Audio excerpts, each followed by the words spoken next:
बढ़े। असली स्वाद सिर्फ चंकी चाट।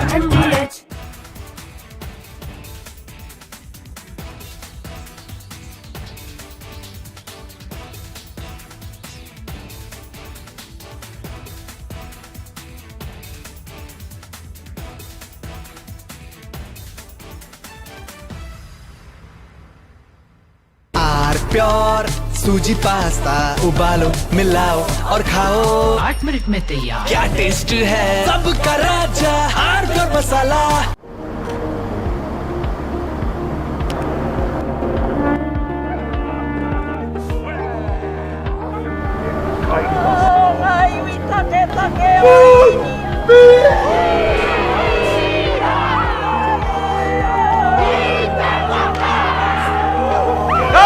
It's a truly historic event, as you and I have talked about last night.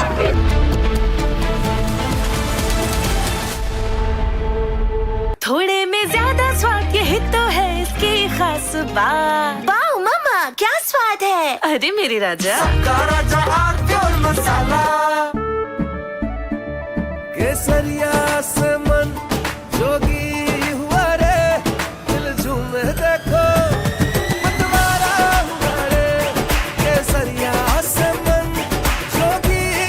हर पल मनाओ केसरी त्योहार।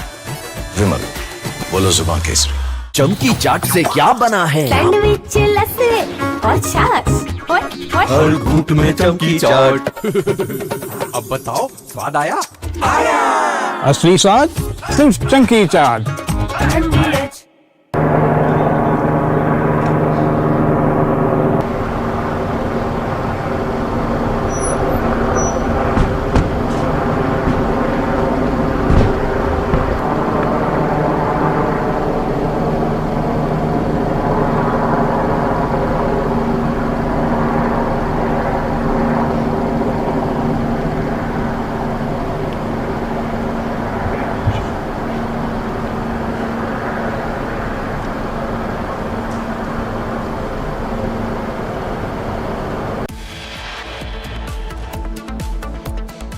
Coming up after a short break, a 9-member committee formed to examine the draft UCC bill in West Bengal. The state now plans to table the bill during the upcoming August Assembly session. Getting you all the details on that on the other side. Stay tuned.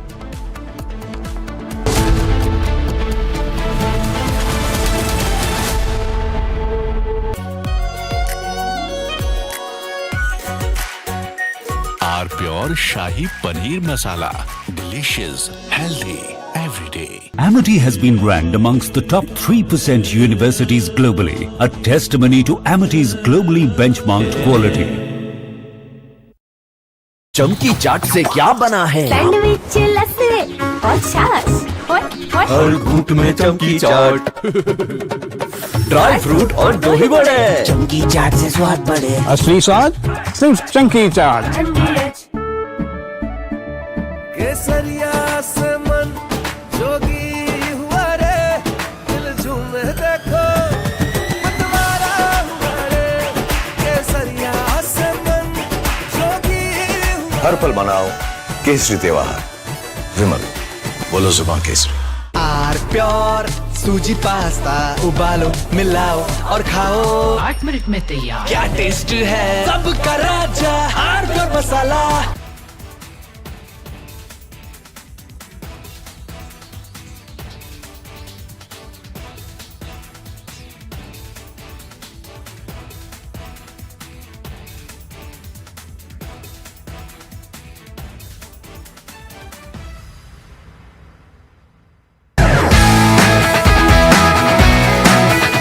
Rosa podcast wants to know, but I'm seeing a very soft version of Arnab. What did you expect? A mad guy shouting at the screen. I can't shut up. As debater or I'm a crazy debater. Facts everyone has. But I have brought back opinion into journalism because they didn't have the guts. I had the guts, I had the freedom, I had the intellect. I gave it my best shot. I still do it. There's no sense of how much money you want to make. No, it was always how much can you do. I used to be really proud seeing my father in uniform. I realized my father was doing something greater than his own job. If you were to again go back and look at from where you started as a journalist, so much. A junior Rahul would have spoken to a junior Arnab. Which Rahul?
थोड़े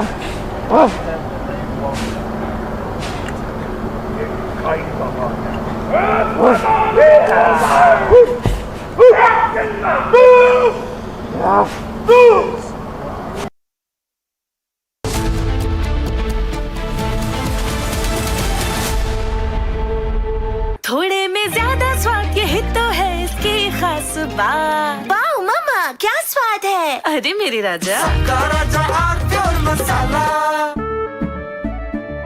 केसरिया से मन जोगी हुआ रे, दिल झूमे देखो मतवारा हुआ रे, केसरिया से मन जोगी हुआ। हर पल मनाओ केसरी त्योहार, विमल बोलो जुबान Kesari.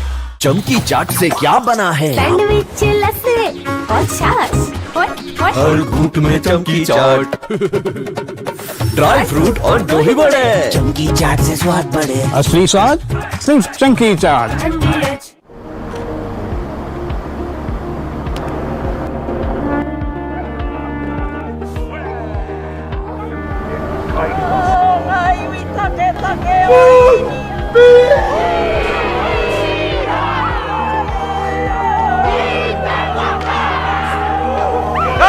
It's a truly historic event, as you and I have talked about last night, marking the first visit by an Indian Prime Minister to New Zealand in 40 years.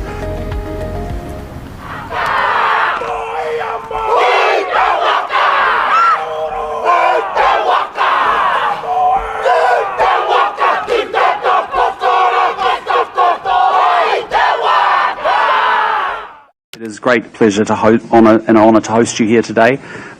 It's a truly historic event, as you and I have talked about last night, marking the first visit by an Indian Prime Minister to New Zealand in 40 years.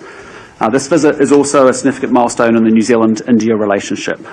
When I visited last year, you welcomed me and my delegation with great warmth and tremendous generosity, and I'm therefore delighted to welcome you here. Thank you for the relationship and thank you for what you've put into it personally. I think we've made tremendous progress in a very...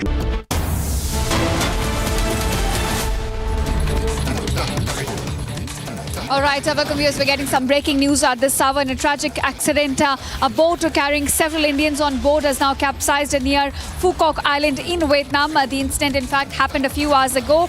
And the exact details of the incident are still being ascertained, viewers. As we speak, search and rescue operations are currently being handled by local officials. And in fact, a control room has also been set up at the Consulate General of India in Ho Chi Minh City to assist with those, in fact, who are feared sinking at the moment. Now, we understand this boat was carrying over 32 Indians and 4 have been rescued as part of the rescue operations. The incident occurred near Phu Quoc Island in Vietnam. This took place a few hours ago when the boat capsized. At the present, viewers, we understand a control room has now been set up in Hanoi, and the help, in fact, is reaching the stranded Indians at the moment.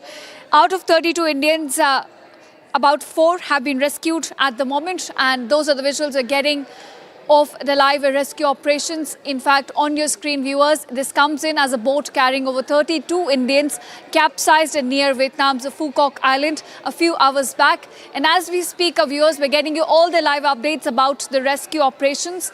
At the moment, a control room has now been set up to assist stranded Indians, and at the moment, about 4 have been rescued while the rescue operations are still on at the site.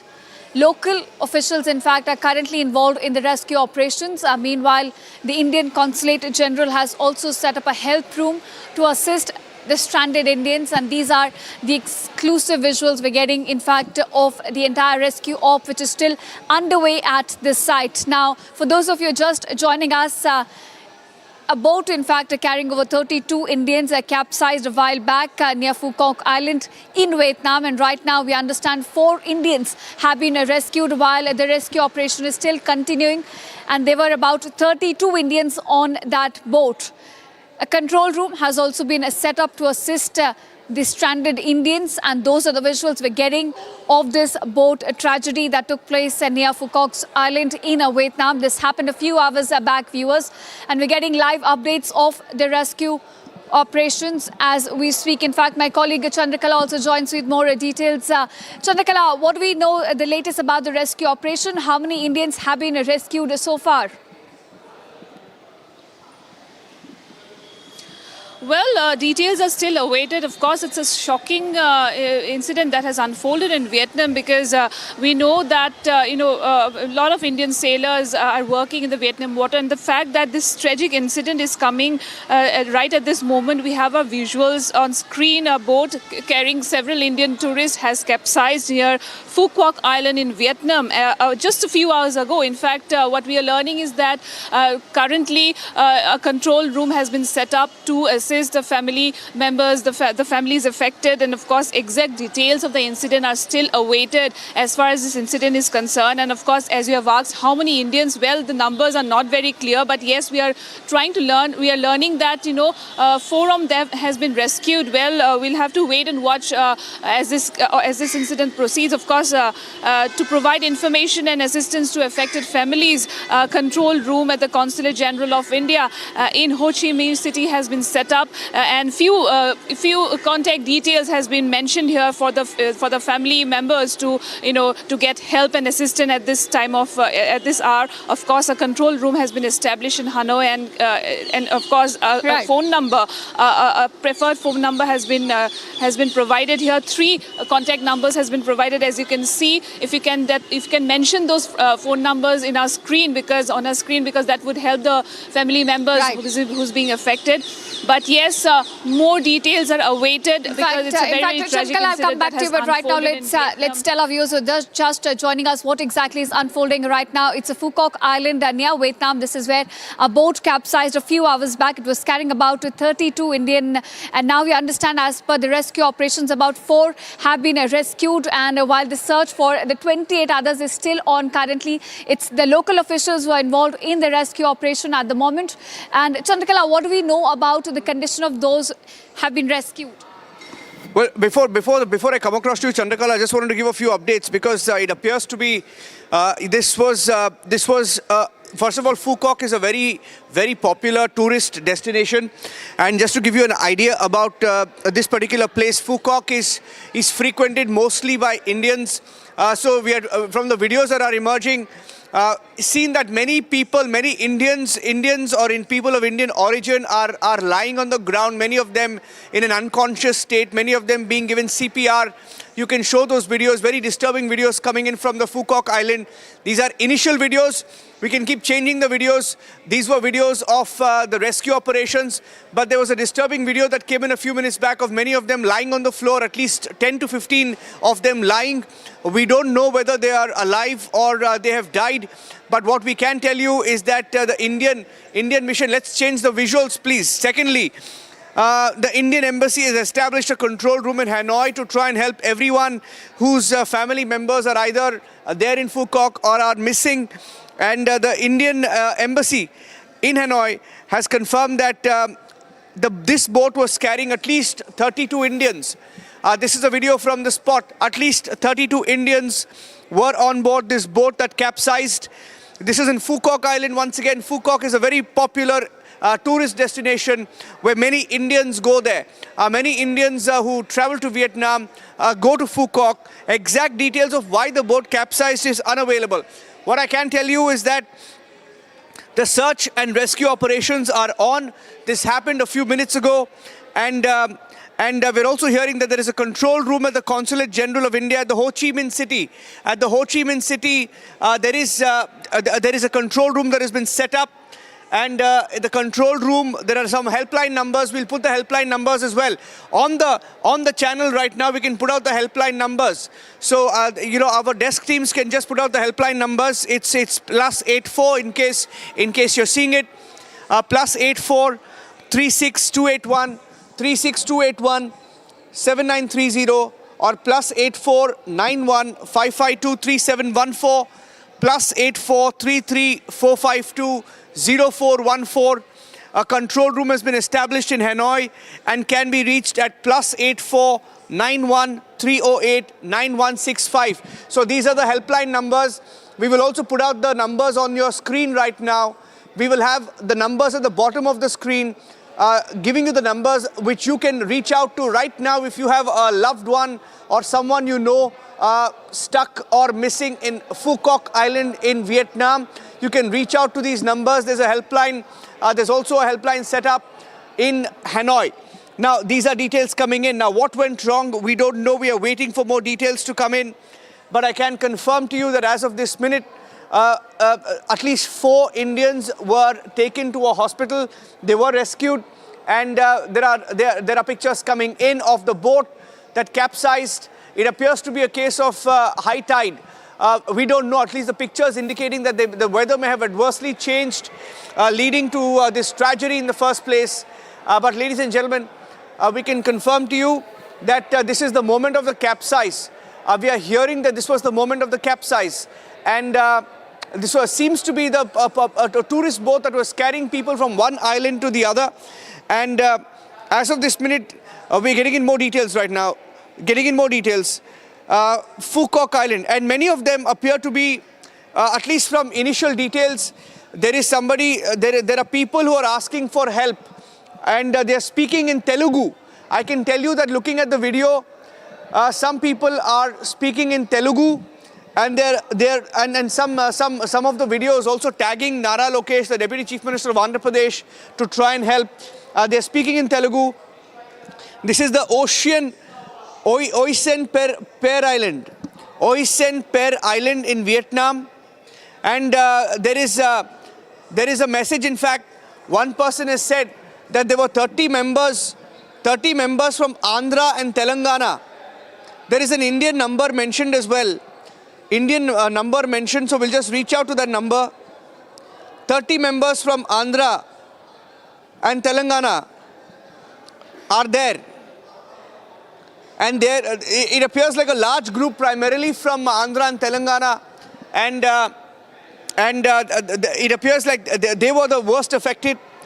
In the video that they've put out, they've appealed to Nara Lokesh, the Deputy Chief Minister of Andhra Pradesh, asking for help in Phu Quoc Island. This is in Vietnam. In fact, the person who's tweeted will try and reach out to him. He says from Andhra and Telangana, at least 30 members are there. So we will try and see if we can get more reportings. We will try and get somebody on the ground in Vietnam in just a few minutes, ladies and gentlemen. But Indians on board the boat that capsized in Vietnam, we should be able to get more details. We'll get Ishita back in the newsroom right now so that we can take the story forward. But we can tell you that this boat capsized due to adverse weather. Chandrakala has more details, I think. Let me go across to her. Chandrakala is joining us with some more details. Chandrakala. Yes, absolutely. As you have already mentioned, that mostly people from Andhra and were here during this incident has taken place. In fact, and the point that it's a tourist hub, it's a tourist hotspot, and every year we could see like a lot of Indians traveling Vietnam to such islands. And of course, now that this boat has capsized, it is a concern for India, for Vietnam, because we know as far as our defense cooperation is concerned and cooperation in terms of Navy is concerned, it's a big deal, because 32 Indians were in this particular boat when it capsized, and of course 4 has been rescued. More information are awaited as far as this incident is concerned. Now that the helpline numbers have been provided by the concerned authorities in Ho Chi Minh City, of course now what we are learning is that the family members should be reaching out immediately, given the fact that such incident has happened. More information is awaited, and more reaction is awaited as far as this incident is happening, because this is not such first incident happening wherein Indian boat has capsized. Such incident has occurred previously also. So yes, it's a matter of concern, and we'll have to wait and watch what was the reason behind this particular incident, given the fact that my colleague Niranjan has mentioned that weather could be one reason. But yes, more details are awaited, and more information will update more on this, because as this incident, we can see the visuals, very heart-wrenching visuals coming on screen, wherein people are seeking for help, lots of tourists visit this place every year, and such incident is very extremely painful to watch our Indians losing life for no matter they were there to enjoy their holiday. And this Phu Quoc Island in Vietnam is very famous, in fact. So yes, we'll wait and watch. We'll have to wait for more information. For more details are awaited as far as the Indian mission in Vietnam is concerned. Over to you. Okay, ladies and gentlemen, this is the latest input that we have, and very disturbing visuals right now. What you see right now is those who are either rescued or brought to the shore following the capsize of the boat, and all of them are Indians. And if you take the audio in this particular video, if you lift up the audio a little bit, just for the understanding of our viewers, they appear to be speaking in Telugu. They appear to be speaking, we will translate the video because they're speaking in Telugu. They're trying to send out a message, and they also are appealing to the government here in India, to Nara Lokesh, and they appear to be a large group from Andhra and Telangana primarily. And as we speak, we are trying to get more details. The Indian embassy in Vietnam, in Hanoi, has shared some details, and they have confirmed that yes, this was a boat carrying several Indian tourists, and this capsized near the Phu Quoc Island in Vietnam, and details of the incident still being ascertained, and we are still trying to get more details. I'm handing it to you, Ishita. As I hand it to you, we'll gather more details and come back. Right. All right, that was my colleague Niranjan getting us all the details on what exactly are the rescue operations are currently underway, as this boat carrying about 32 Indians capsized near Phu Quoc Island. This, in fact, is a very popular island. A lot of Indian tourists visit this island. And now we're looking at a very tragic incident that has unfolded on this very island. A boat carrying over 32 Indians capsized near it. And those are the visuals we're getting, viewers, of the rescue operations, which is still underway at the moment as we speak. Now, in terms of numbers, we understand about 4 individuals have been rescued, 4 Indians. And those are the visuals we're getting of medical assistance being given to them, in fact, at the moment. Now, what exactly triggered the capsizing of this boat is still not known, and about the 28 others missing Indians, the information, in fact, has still not come out, as the rescue operations, as we speak, are still underway. It's a very tragic incident, viewers, that has taken place off the coast of Vietnam. It's a Phu Quoc Island, and this is where, in fact, the rescue ops are still underway. My colleague Chandrakala, who's been very closely tracking this now, joins me. Chandrakala, what do we know about the 28 others are missing, and in fact, the conditions of Indians? 4 Indians have now been rescued. Yes, well, what we are learning is that, of course, there is no official confirmation yet to the number of Indians who are still stranded and who have been rescued. But yes, what we are learning that around 32 people must be on board that particular that boat which has been capsized, Of course, it's a very tragic incident because these Indians were there to enjoy their holiday. Of course, it's a famous island in Vietnam wherein a lot of Indian tourists visit every year, and this is coming at a very it's a very tragic incident taking place. An Indian boat has capsized, and of course Indian tourists are here, and and of course the fact that not only Indian tourists, there must be some other people from other origin as well, but the fact that 32 people from India were in that boat and 4 has been rescued, the number might increase. The point that helpline numbers and control room has been set up to help the family members who would be very much, would be concerned at this moment. And, we could see that 3 to 4 helpline numbers has been provided, and the fact that we will come up with more details as this. In fact, Chandrakala, as we continue to track the rescue operations on site, the Republic is now getting some very unfortunate information. We understand that about 15 Indians have now been killed, in fact, in this accident as the boat capsized in Vietnam. Most of them are tourists who have traveled from Andhra Pradesh and Telangana to this Phu Quoc Island in Vietnam, and we're getting that casualties, in fact, have now risen to about 15. 15 is the number that reports are suggesting. At the moment, we understand that about 15 people have lost their lives in this tragic incident as the boat capsized in Vietnam off of Phuoc Island. Now, 15, in fact, is the number that reports are suggesting out of the 32 people who were on board that boat that capsized near Phuoc Island in Vietnam. We understand that about 15 tourists have lost their lives. Most of them, in fact, are from Andhra Pradesh and Telangana who travelled to Phuoc. And the latest number that we're fetching for our viewers, Chandrakala, is about 15. We understand that 15 people, in fact, have lost their lives. For those of you just joining us, we're covering at the moment the rescue operation, which is still underway as the boat carrying over 32 Indians capsized near Vietnam's Phuoc Island. And a very unfortunate news, in fact, coming to light at the moment, as we understand about 15 people have lost their lives in this accident, and most of them were tourists from Andhra Pradesh and Telangana. They had travelled to Vietnam's Phuoc Island, and the casualties, in fact, the death toll number currently stands at about 15 is what we understand, while the rescue operations are still underway. The search for the missing is still underway at the moment as we speak. 4, we understand, have now been rescued, 4 Indians, while about 15 have lost their lives. So this is what we're fetching at the moment.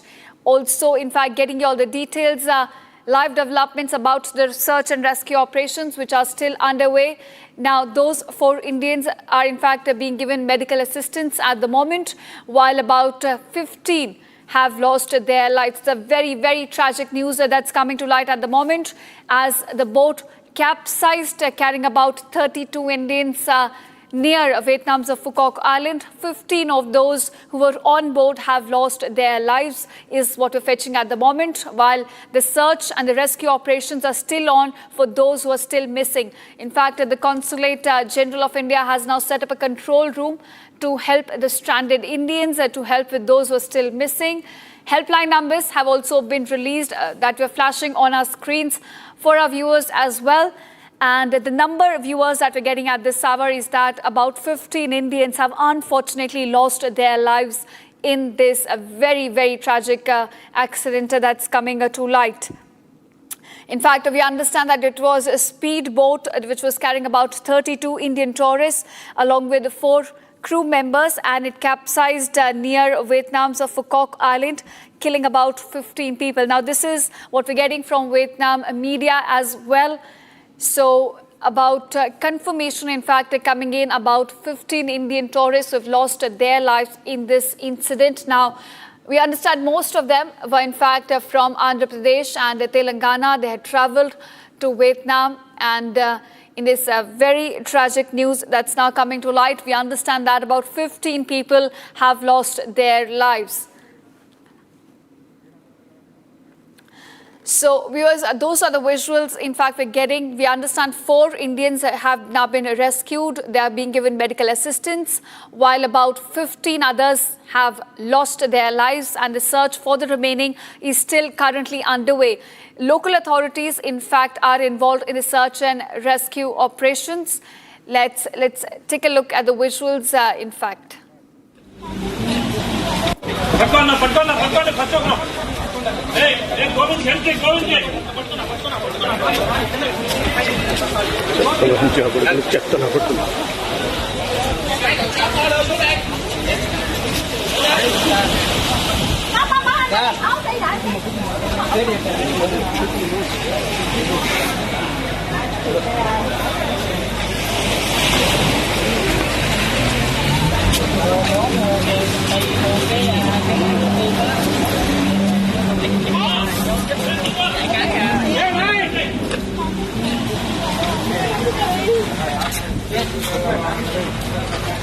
Cái gói này bị chặt mẹ có mấy cái tiền rẻ lắm, đưa con vô cắt vài cái.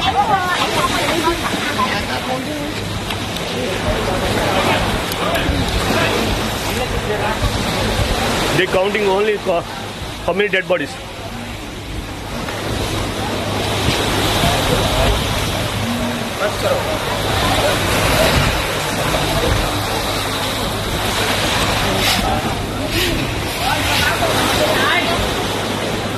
What we told.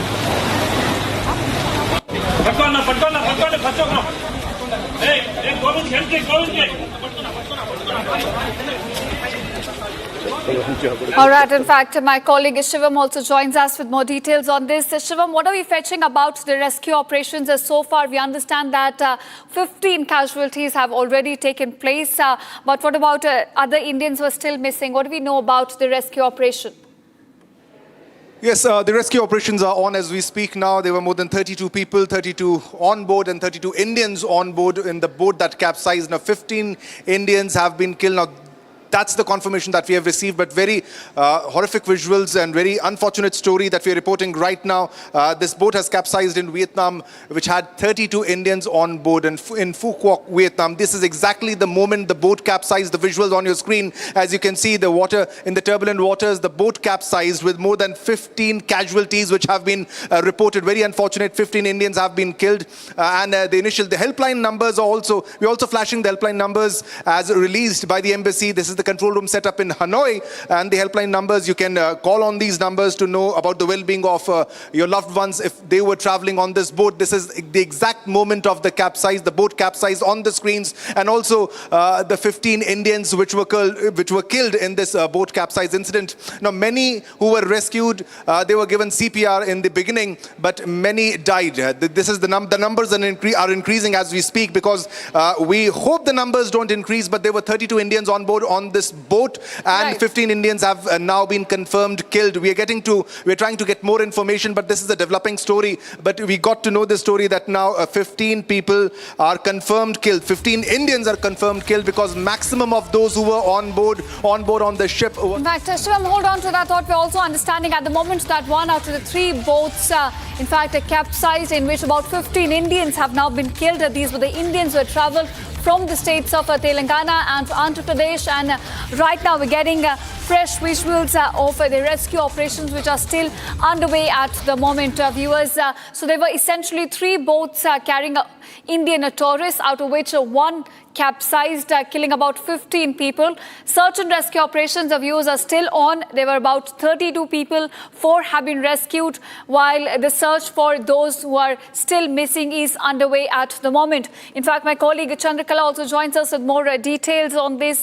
Chandrakala, what are we fetching the information about the rescue operations? We understand that about 15 people have lost their lives, unfortunately, while the others still remain missing. Yes, yes, of course, what the latest development is, the latest information that is coming in, of course, that 15 people have lost their lives. Well, the number might increase, because there is no such official confirmation yet by the Indian mission. But yes, the number stands. 15 Indians have lost their life. There were a total of 32 Indians in that particular boat that capsized just a few hours back. A very, very shocking incident that has unfolded in Vietnam, in an island, in the largest island, that's Phu Quoc Island, being visited by tourists every year, and Indian tourists visit that place every year. And now that this incident is happening, where we can see some heart-wrenching visuals coming in from Vietnam. And we have seen that the Indian mission in Hanoi has efforts are underway. Rescue operation is still underway, and 4 of them were rescued. But we don't know if they are still alive or they are still dead. Now the point of the matter is we are still awaiting a reply, and of course will also a response from New Delhi is also is awaited as far as the safety of these individuals are concerned. Now the families have reached out. There are help numbers being given out by the Indian mission in Ho Chi Minh. Of course, the Indian mission in Vietnam is concerned. They have provided few help numbers. I would request that those helping numbers should be flashed on our screen, so that those family members can reach out, and they could at least trace their family members who must be in this particular boat while this boat capsized. So yes, a very, very shocking incident.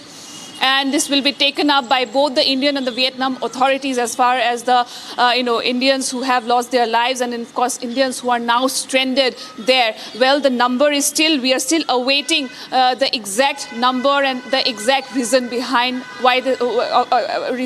this incident, why this boat capsized. And of course, this is not such what we are learning is that more and more Indians visit this place, and these Indians who were in the boat when this incident happened, they are mostly from the south of India, mostly from Telangana, what we are learning, and more information is awaited as far as this a very, very shocking incident is concerned in Vietnam. Now India and Vietnam will be taking up this particular responsibility of letting their family members know, and how many Indians have actually lost their lives and how many Indians are still stranded, and how they will be repatriated at this moment will be taken up shortly. Back to you. All right, of course, Chandrakala, it's still developing a story. We are still getting some more information, and even as of now, the numbers have not been ascertained, but we understand that the latest that we're fetching at the moment is about 15 casualties, unfortunately, have taken place in this incident.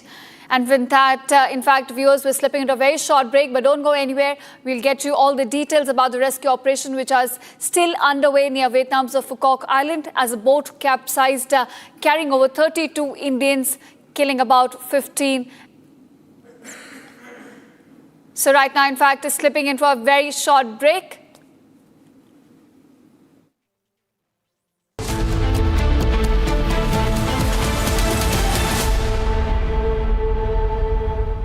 चमकी चाट से क्या बना है? Sandwich, लस्सी और छाछ और हर घूंट में चमकी चाट। अब बताओ, स्वाद आया? आया। असली स्वाद सिर्फ चंकी चाट। रानी, इस घर में कुछ है जो टूटता नहीं।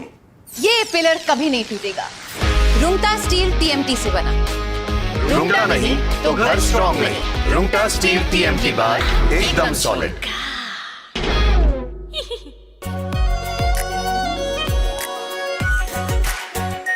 Are pure shahi paneer masala, delicious, healthy everyday. केसरिया से मन जोगी हुआ रे, दिल झूमे देखो मतवारा हुआ रे। केसरिया से मन जोगी हुआ। हर पल मनाओ केसरी त्योहार। विमल, बोलो जुबान केसरी। प्यास बुझाए, ठंडक लाए, सबको भाए जीरा से। MTH का जल जीरा, जीरा से। जीरा से असली रिफ्रेशिंग, असली स्वाद, असली मजा। MTH।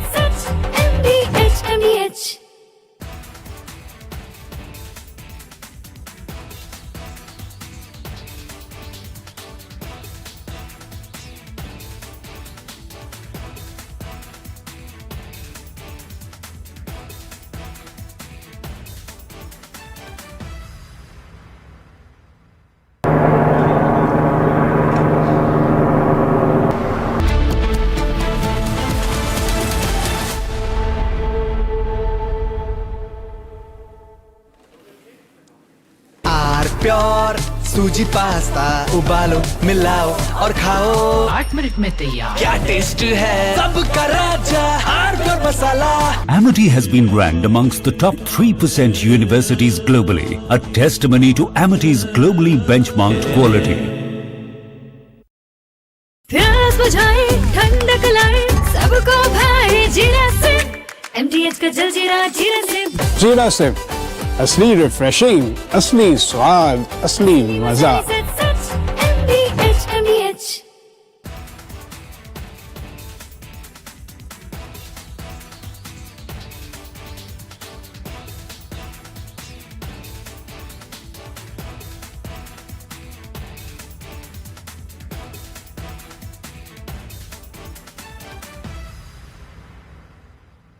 थोड़े में ज्यादा स्वाद, यही तो है इसकी खास बात। वाओ मामा, क्या स्वाद है? अरे मेरे राजा, सबका राजा आर प्योर मसाला।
चमकी चाट से क्या बना है? सैंडविच लस्सी और छाछ हर घूंट में चमकी चाट, ड्राई फ्रूट और दही बड़े। चमकी चाट से स्वाद बढ़े। असली स्वाद सिर्फ चंकी चाट।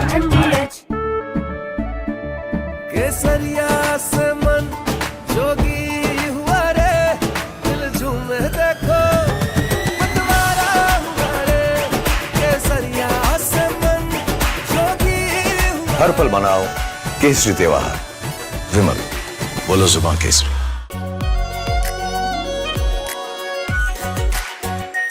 R pure shahi paneer masala, delicious, healthy everyday.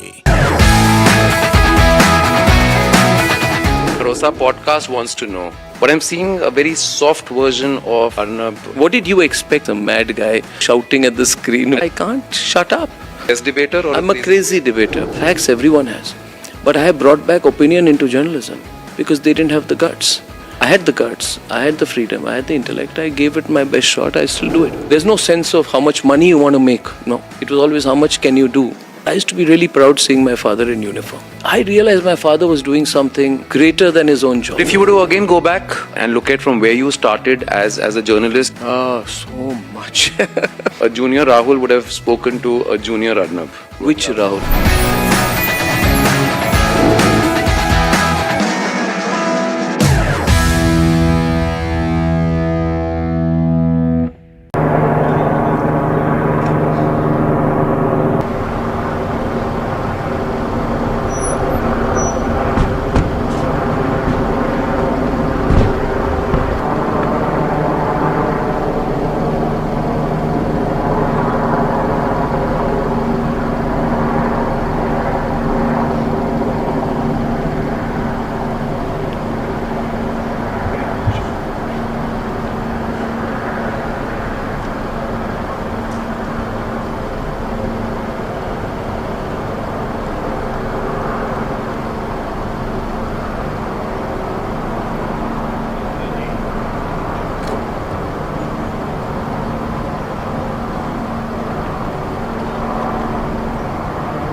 Largest news headquarters, setting the agenda for Bharat.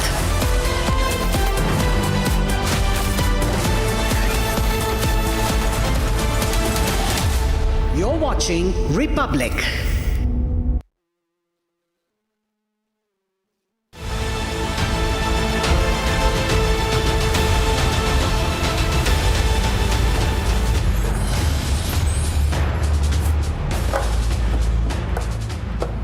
Very warm welcome viewers to the latest edition of Republic Defense, and I am Rakshita Mishra with you in this edition of the show to bring you from India's masterstroke in Malacca to how the Pahalgam mastermind will be brought to the book. And now we also bring you the latest that has come in from Visakhapatnam today, as the Defence Minister of India, Rajnath Singh, has commissioned INS Mahendragiri. All that and much more on this edition of Republic Defense.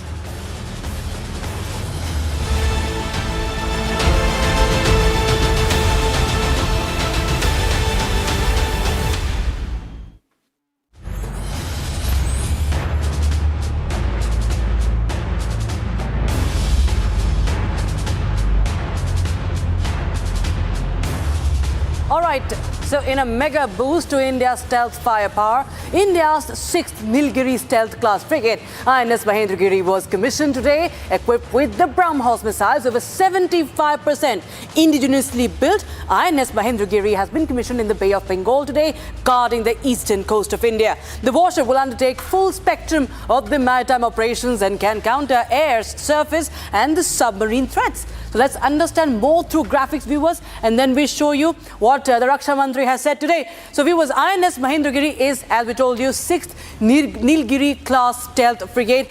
Very, very important for Project 17A of India. Over 75% indigenously built. So boost for Atmanirbharta, boost for Make in India.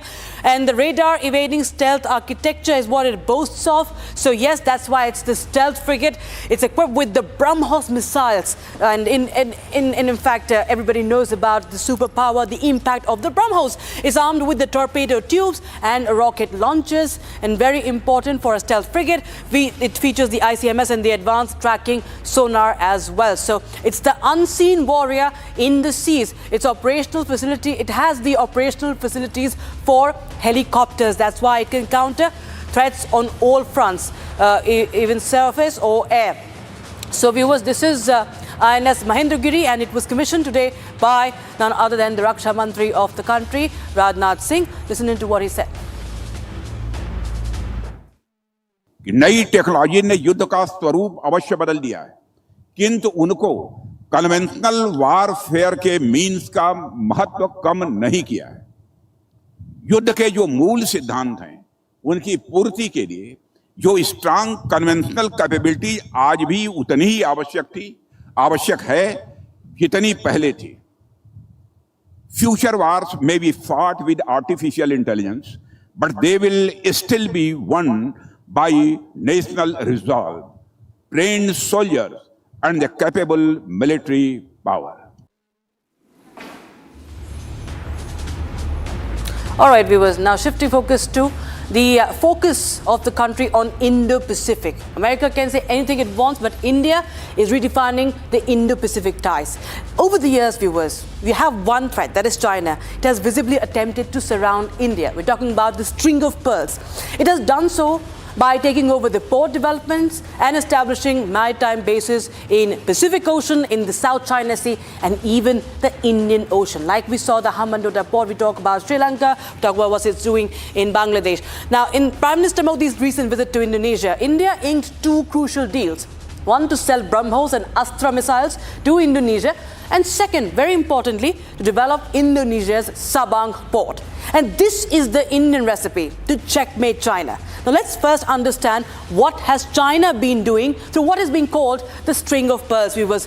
Let's just take a look at how we understand this string of pearls via graphics, viewers. So first of all, we're going to show you via map. You can see this is India, and this is the entire the seas, the ocean that China is trying to expand its footprint. So from Myanmar's port here to Bangladesh, Chatgam, that is Chittagong, and the Mongla port. There's the latest deal that has happened, viewers, between Bangladesh and China.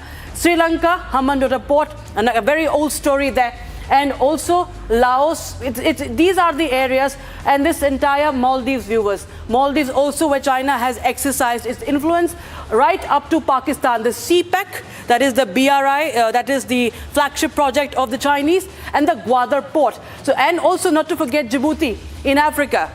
China has built its military bases there. So you see this entire, viewers, string. It's called the string of pearls, and that's how China has attempted to encircle India. The entire peninsula, you see that China has expanded its influence. But how is India countering that? That is the big question. The latest example is, viewers, how Prime Minister has been on this three-nation tour. India is also trying to engage with Myanmar, and obviously we talk about the Sabang port. The Sabang port, viewers, this is India's counter necklace of diamonds. How India is trying to, in fact, redefine its ties with Japan. We saw the bonhomie between the two leaders, also Sanai Takaichi also, and the Prime Minister. You have the Tri-Services Command here at the Andamans. Not to forget the Great Nicobar project also that's in the works. In Indonesia, here is the Sabang port, and the Strait of Malacca is right here, viewers. Now the Malacca is very, very sensitive. In fact, it is known to be even more crucial for supplies, especially of Chinese goods, something more than Strait of Hormuz. We've seen how the blockage of Strait of Hormuz by Iran brought the entire supply for the world to stand still. So in times of war tomorrow, can China be also put in the back foot? Well, India is trying to do that. India is now trying to put out this master stroke via this Sabang port partnership. India is investing into it, is going to build this, and here it will in fact now have in a way try to rule it. It will exercise its control over the Strait of Malacca. That's very, very important. And if we talk about the others, Mauritius, Seychelles, India just had in fact another joint military exercise with Seychelles, Oman and Iran. India has of course a great investment in Chabahar port. So this is how India is countering the string of pearls with a necklace of diamonds. And the latest diamond, I would say, is the Sabang port, viewers. And not just that, viewers, talking about India's military partnership, BrahMos belt is also being formed. Historic defense pact has been locked with Indonesia. India has, in fact, Indonesia is the third Southeast Asian buyer of BrahMos after Vietnam and Philippines. And in fact, Indonesia's first customer of India's Astra Mk1 missile. It's roughly $200 million deal that has been locked by Prime Minister Narendra Modi.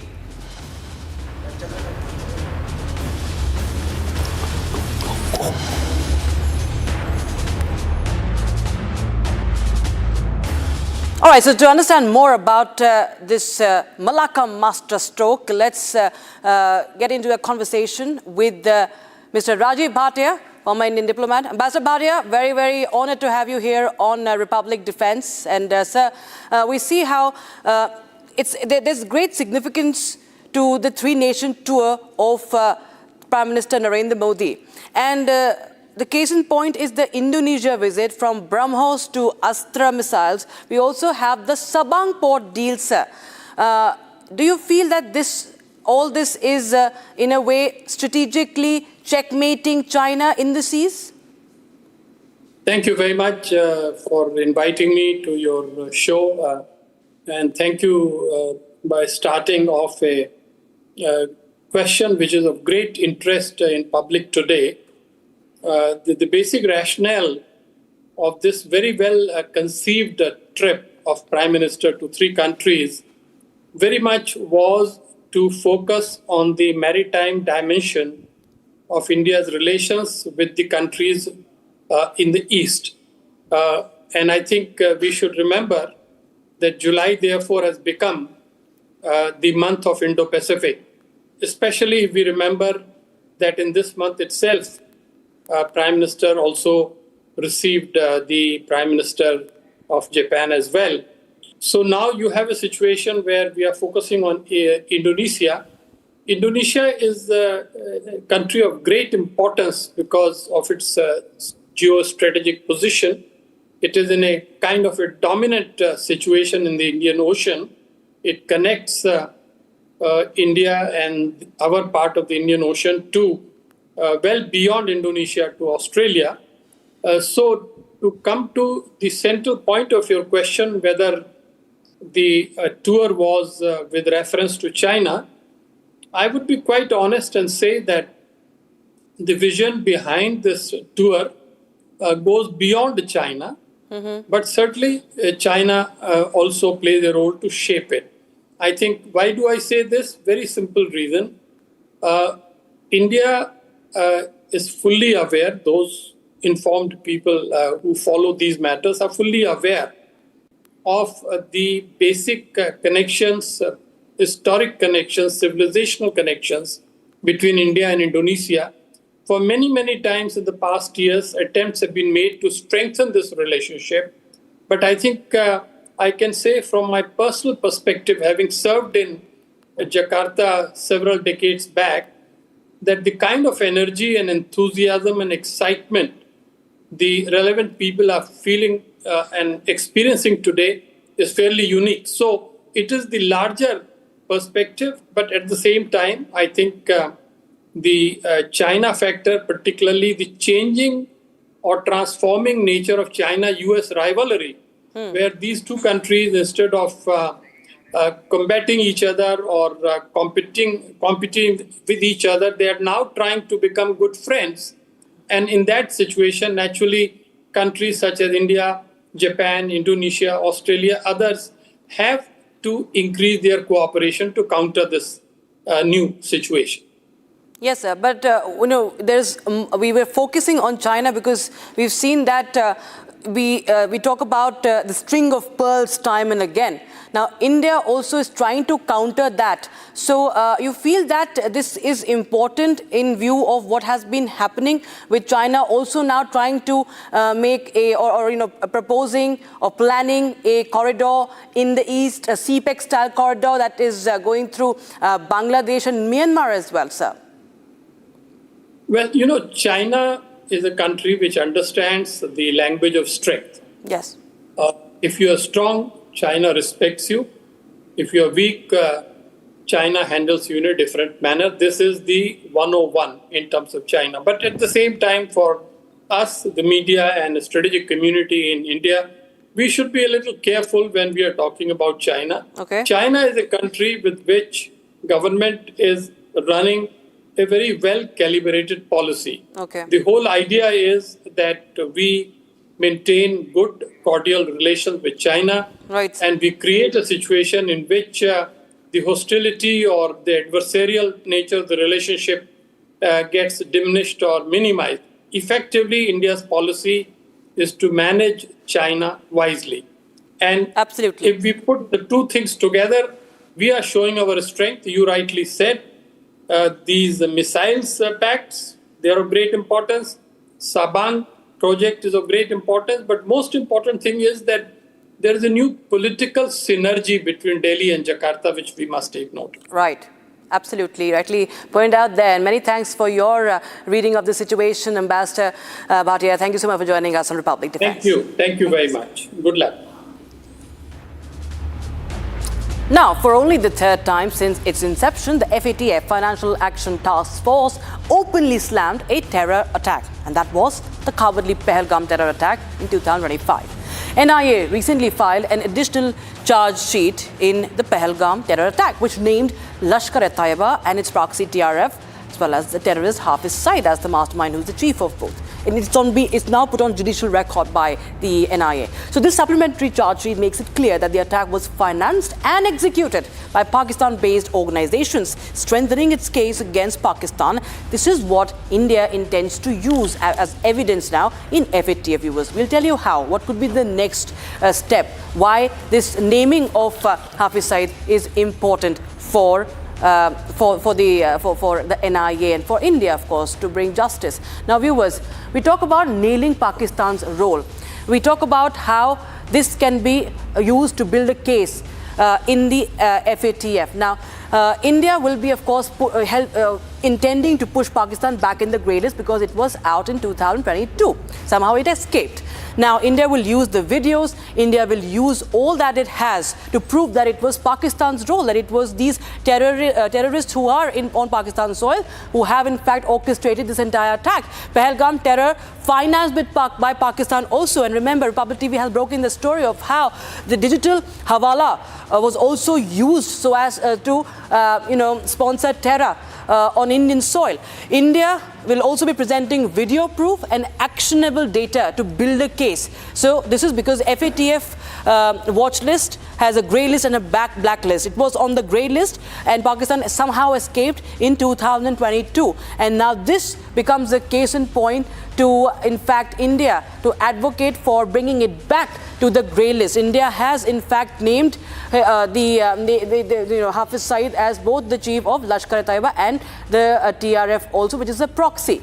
Now, let us understand, viewers. There have been in the past where FATF former chiefs have also been condemned this attack, and viewers, let's understand now what really can be done from the strategic point of view, from the military point of view as well. We have been joined by Defence expert Major Samar Pathur on the broadcast. Welcome to Republic Defence. It's a well-known fact that it was Lashkar-e-Taiba behind the Pahalgam terror attack. Now the chief has been charge-sheeted by the NIA. He has been named as the mastermind. What next do we expect from here that India can do about this? Rakshita, you see, with the present developments that are taking place and the agitations which are at an all-time high, India is definitely going to use this as a leverage. We are going to go to the FATF. Basically, the IMF is going to be apprised with the brochure, with the evidence, and with the charge sheet that Hafiz Saeed was definitely involved in the Pahalgam attacks, and he's a wanted terrorist, a UN-designated terrorist. And, the financial assets needs to be frozen for Pakistan. There needs to be more restrictions put, there needs to be more checks and balances as to what are they doing with their money. And you see, it has become more complex because now Pakistan is officially, involved into cryptocurrency on behalf of the Americans. Yes. So even if they are not going to get a bailout package from the IMF, this certain cryptocurrency infrastructure and the business that they've started, on the behest of the Americans is what is going to actually get them out from the debt, and that is where they're going to make the money. So it is entirely up to the FATF fraternity, their teams, how they're going to uncover the financial frauds and how they've been diverting their funds, bypassing the IMF, to carry out these fundings. Even the Markazas after Op Sindoor have been perished. They've been destroyed. However, again money is coming. Again they've started the reconstruction work, the relocation work of these Markazas. So where is the money again coming from is the big question. Sir, also the fact that the Vice President is Mr. Vivek Agarwal, who's from India, of the FATF. You feel that can also play a major role, number one? And number two, sir, what other ways can be in fact pushed so that Pakistan can be brought back to the FATF's grey list, sir? I certainly feel that all the evidences and brochures of all the terror attacks should again be compiled together. And, they should be put in front of the FATF. Because until and unless that is not done, it is not going to have much of an impact. So FATF is definitely the jugular vein for the Pakistan economy. And it is what is keeping Pakistan afloat at the moment. Also, another question, sir, as an Indian, one would want that that Hafiz Saeed should be, treated and should be brought to justice. Now, we've seen examples of Osama bin Laden. We've seen examples, many such examples, what the United States has done. But can India take any action, any such action, now that it's of course a charge sheet? The legal system will also work accordingly. But you feel in the future, any sort of other action that can be taken by India? I certainly feel that what the Indian armed forces and the agencies can do is, carry out these digital investigations, these digital attacks and digital freezing of their funds, and we need to look into the proper, connection of the dots. And all this is happening only with the approval from the top. Right. So had they not had the approval from the top, these instances wouldn't have happened at all. Yes. So this is one of the major reasons that we are investigating that, the FATF has failed in the crackdown on the terror financing. Let us be very clear about it. It is still happening. Okay. and especially Lashkar-e-Taiba and Jaish-e-Mohammed, their leaders have been roaming freely. We've seen it at Shoaib Akhtar's brother's funeral. We've seen it with the Shahid Afridi backing them up. We've seen it at the funeral during Op Sindoor, that they were, shoulder to shoulder with the Pak military. So you see, Pakistan's commitment is in serious doubt. That the way they welcome Mr. Banga, the way they, were trying to convince him for a bailout package. But you see, this is an ecosystem which is very, very diluted, which is corrupt and fragile. Now, why do I say corrupt? It is the Americans who promised to get Pakistan the bailout package only on one condition, that they provide the ammunition that Ukraine requires in terms of small, medium and large categories. Absolutely. Right from mortar shells to artillery shells to small arms and their ammunitions has been, being provided by the Pakistanis on the behest that they will be given an IMF bailout, and they did receive the IMF bailout. And the same, it's the same US which calls Iran danger to the world and conducts strikes. It's the same America who calls the terror states Asim Munir favorite field marshal. I mean, talk of double standards really, but thank you so much. You put it rightly there. Major Sarapatur on our defense. Thank you so much, sir. Thank you. Thank you. And as we come to the end of this edition of Republic Defense, we'll show you how the Chief of Army Staff, General Dheeraj Seth, visited the Northern Command. General Seth reviewed frontline preparedness on the LOC and visited the headquarters of the Chinar Corps, White Knight Corps and the Kashmir formations. The visit held both strategic and symbolic significance. General Seth reviewed the security situation and operational readiness, while also sending a direct message across the LOC that India is ready. Thank you so much for watching. Jai Hind.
Pure सूजी pasta उबालो मिलाओ और खाओ 8 minute में तैयार। क्या taste है सबका राजा आर्नब मसाला।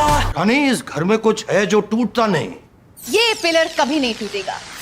रुंगटा स्टील TMT से बना। रुंगटा नहीं तो घर स्ट्रॉन्ग नहीं। रुंगटा स्टील TMT बार एकदम सॉलिड। चमकी चाट से क्या बना है? आलू चाट या फ्रूट चाट। स्वाद बनाए चमकी चाट। क्या बात है? स्वादिष्ट पकोड़े और परेशान, अरे चमकी चाट है इसकी जान। असली स्वाद सिर्फ चमकी चाट।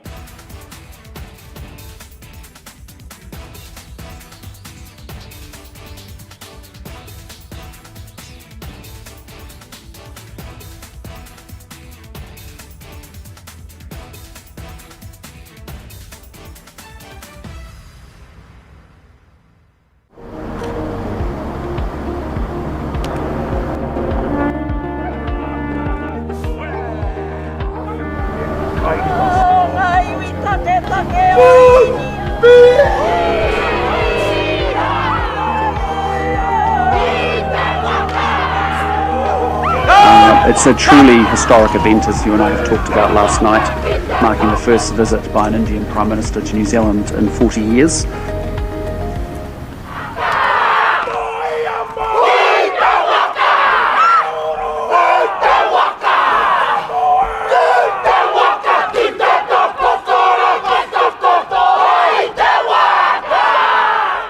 It is a great pleasure to honour to host you here today. It's a truly historic event, as you and I have talked about last night, marking the first visit by an Indian Prime Minister to New Zealand in 40 years. This visit is also a significant milestone in the New Zealand-India relationship. When I visited last year, you welcomed me and my delegation with great warmth and tremendous generosity, and I'm therefore delighted to welcome you here. Thank you for the relationship and thank you for what you've put into it personally. I think we've made tremendous progress in a very short period of time on the trade agenda, but today's focus is about more than just the FTA.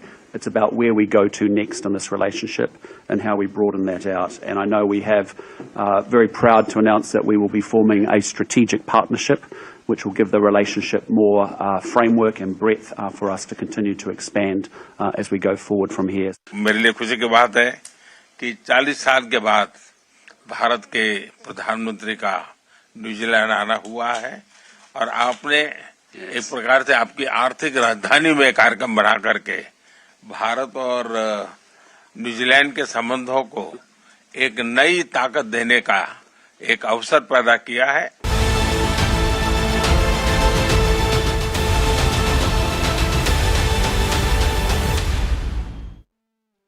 प्यास बुझाए ठंडक लाए सबको भाई जीरा से MTH का जलजीरा जीरा से जीरा से असली रिफ्रेशिंग, असली स्वाद, असली मजा। MTH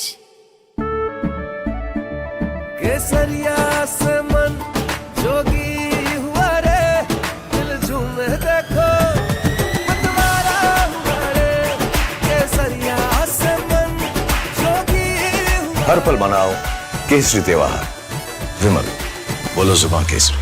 थोड़े में ज्यादा स्वाद यही तो है इसकी खास बात। वाओ मामा क्या स्वाद है। अरे मेरी राजा राजा आग और मसाला।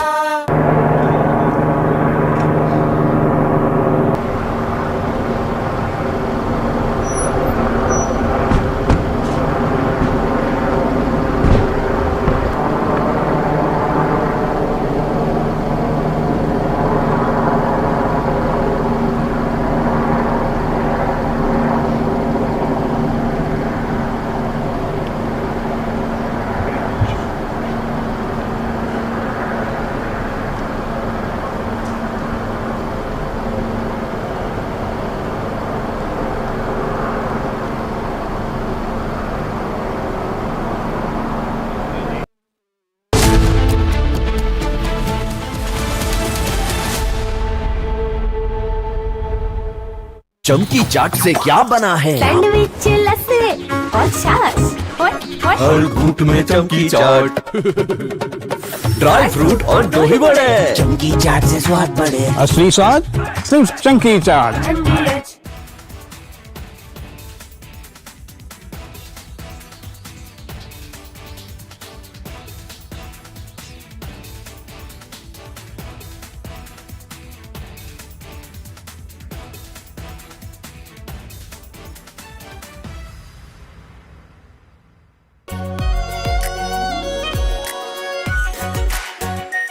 Are pure shahi paneer masala, delicious, healthy every day.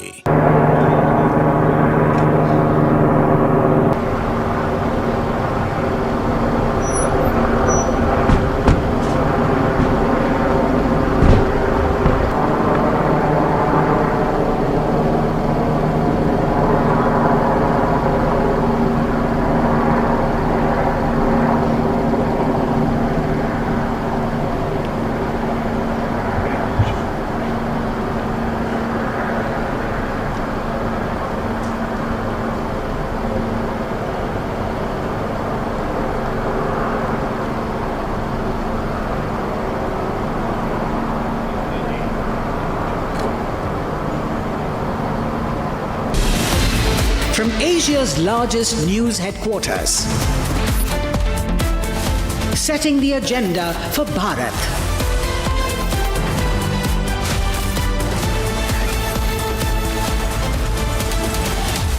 You're watching Republic. R pure सूजी पास्ता उबालो मिलाओ और खाओ 8 मिनट में तैयार। क्या टेस्ट है सबका राजा आर प्योर मसाला। केसरिया से मन जोगी हुआ रे दिल झूमे देखो मतवारा हुआ रे केसरिया से मन जोगी हुआ हर पल मनाओ केसरी त्योहार विमल बोलो जुबान केसरी प्यास बुझाए ठंडक लाए सबको भाई जीरा से MDH का जलजीरा जीरा से जीरा से असली रिफ्रेशिंग, असली स्वाद, असली मजा। MDH Rosa podcast wants to know. But I'm seeing a very soft version of Arnab. What did you expect? A mad guy shouting at the screen. I can't shut up. As debater or I'm a crazy debater. Facts everyone has. But I have brought back opinion into journalism because they didn't have the guts. I had the guts, I had the freedom, I had the intellect. I gave it my best shot. I still do it. There's no sense of how much money you want to make. No. It was always how much can you do. I used to be really proud seeing my father in uniform. I realized my father was doing something greater than his own job. If you were to again go back and look at from where you started as a journalist, so much. A junior Rahul would have spoken to a junior Arnab. Which Rahul?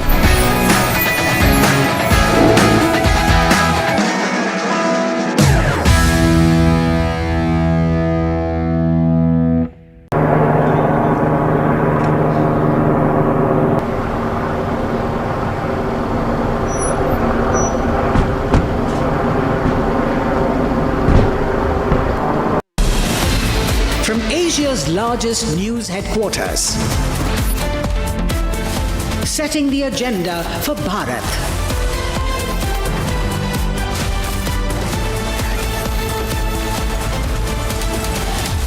You're watching Republic.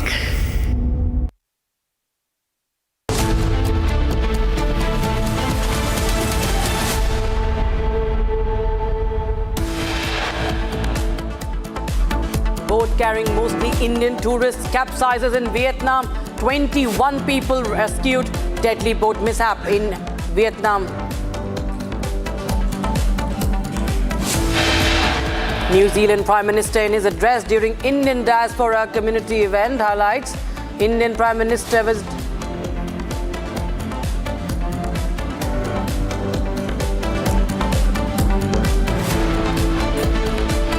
the first time in 40 years an Indian Prime Minister stands on New Zealand soil. 40 years. That is far too long between visits from family. Let me say, on behalf of 5 million New Zealanders, you are worth the wait.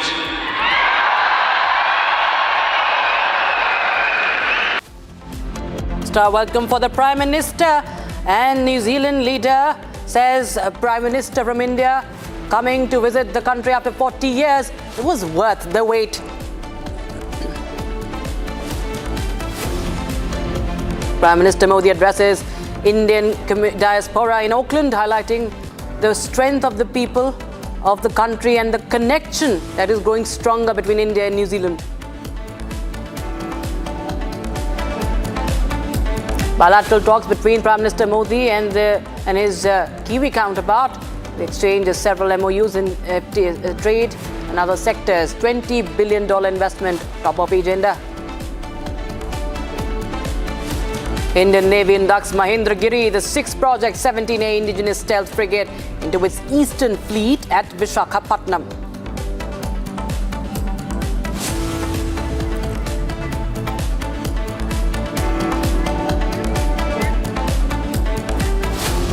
Very warm welcome. You are watching Republic TV and I'm Rakshita Mishra with you this Saturday afternoon. Viewers, tragic news has come in from Vietnam today as a boat capsized in Vietnam, and most of those who are part of that capsized boat were Indians from Andhra Pradesh and Telangana.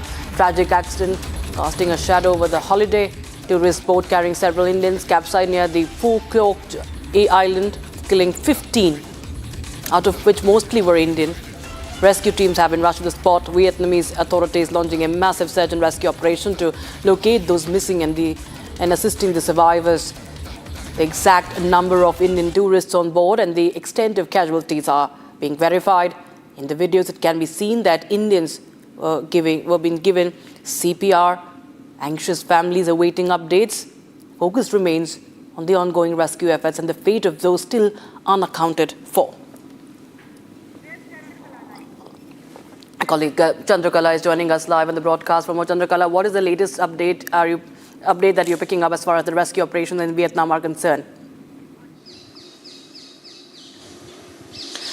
The rescue operation is still underway in Vietnam. A very, very shocking incident has unfolded just a few hours back, wherein, a boat carrying 32 Indian tourists, including 4 crew members, capsized in Phu Quoc Island in Vietnam, the largest island in Vietnam, wherein a lot of Indian tourists visit every year. In fact, what we are learning is that, this particular boat, overturned at around 1 p.m. And immediately, in fact, what we are learning is that tourist boats rushed to assist after this, the boat capsized. What we are learning is that, as far as more details are concerned, 15 have already lost their lives, and more details are awaited. There is no such official confirmation coming in from the Indian mission in Vietnam, but yes, to assist the family members who must be so much anxious and concerned about their loved ones. A control room has been established right now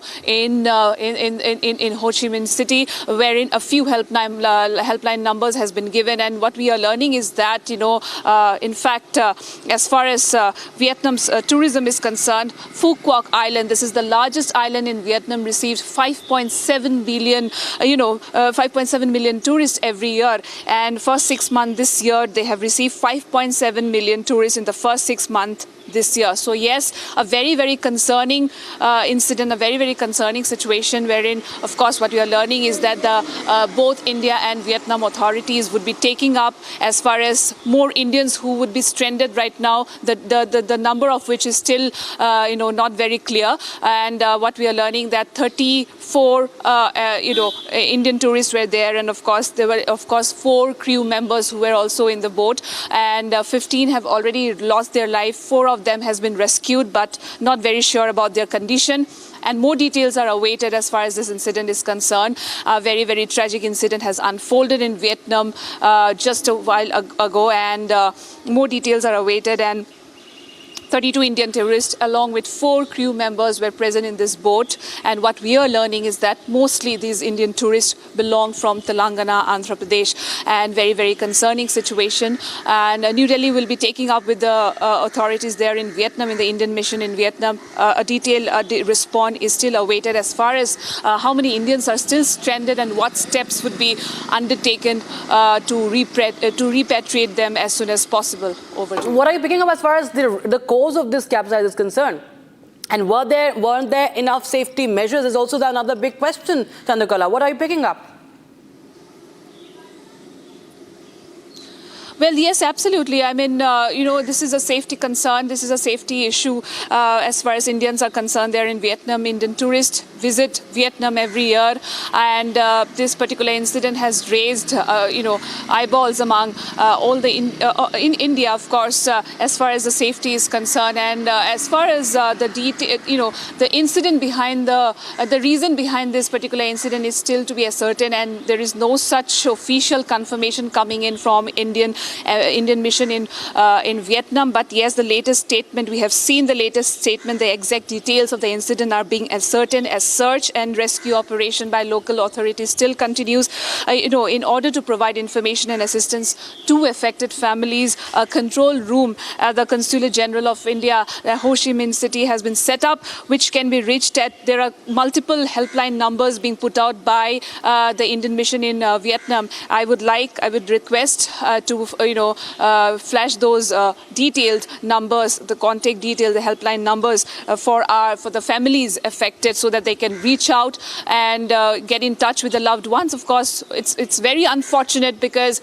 this is a time of vacation. Many people are on vacation. They must have visited this island. And so let's go full frame. We're flashing those numbers for those who are trying to reach out. Chandrakala, just stay on with us. Let's just show those videos one by one, viewers. Let's go full frame with those visuals and show our viewers what really has happened. First of all, the moment of capsize, when that accident happened, viewers. These are horrific visuals that are emerging. You can see that's what's happening in the waters, in the blue waters there, and the moment of capsize. And and then what followed, the aftermath. We're going to show you all the visuals. This is a tragedy that has been caught on camera, viewers. You can see that from afar, from a fair bit of a distance, and there were other motorboats also around when this boat capsized, carrying mostly Indians. This is a tourist boat that we're talking about near the Phu Quoc island in Vietnam. And at least 15 tourists have been killed, and most of them are Indians. We are flashing that Hanoi control room helpline also, and we will keep coming back to you with more details on that. But this is the biggest story that we at Republic TV are tracking for you. Chandrakala continues to be with us. Chandrakala, any information on the number of total number of Indians who were there, and those who have passed away, those who could not be rescued, and how many of them are being assisted?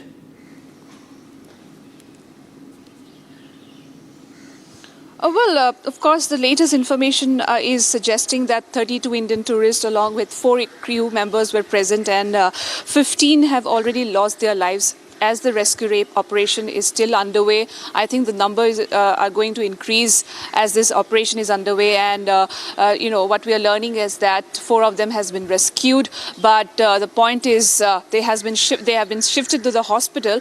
But there is no such information. There is no such confirmation yet as to their conditions is concerned, of course.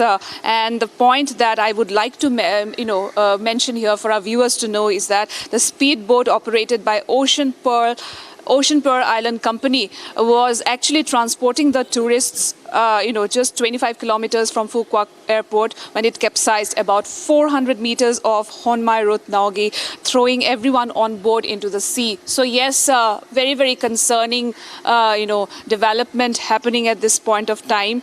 And as far as the exact number is concerned, we are still awaiting a reply from the Vietnamese authorities as well as from our Indian authorities to confirm as to how many Indians have actually lost their lives and how many Indians are still stranded who are now being assisted. What we are learning is that local authorities rushed to the site when this incident happened, and they were being provided with medical assistance. CPR has been given at that point of time. But yes, as far as the numbers is concerned, it's still not very sure as to how many of them has lost their lives, and what we are learning that presently 15 of them has lost their lives, and more and more as the rescue operation continues, will be updating the number of Indians who have lost their lives and the number of Indians who are stranded there, who should be repatriated as soon as possible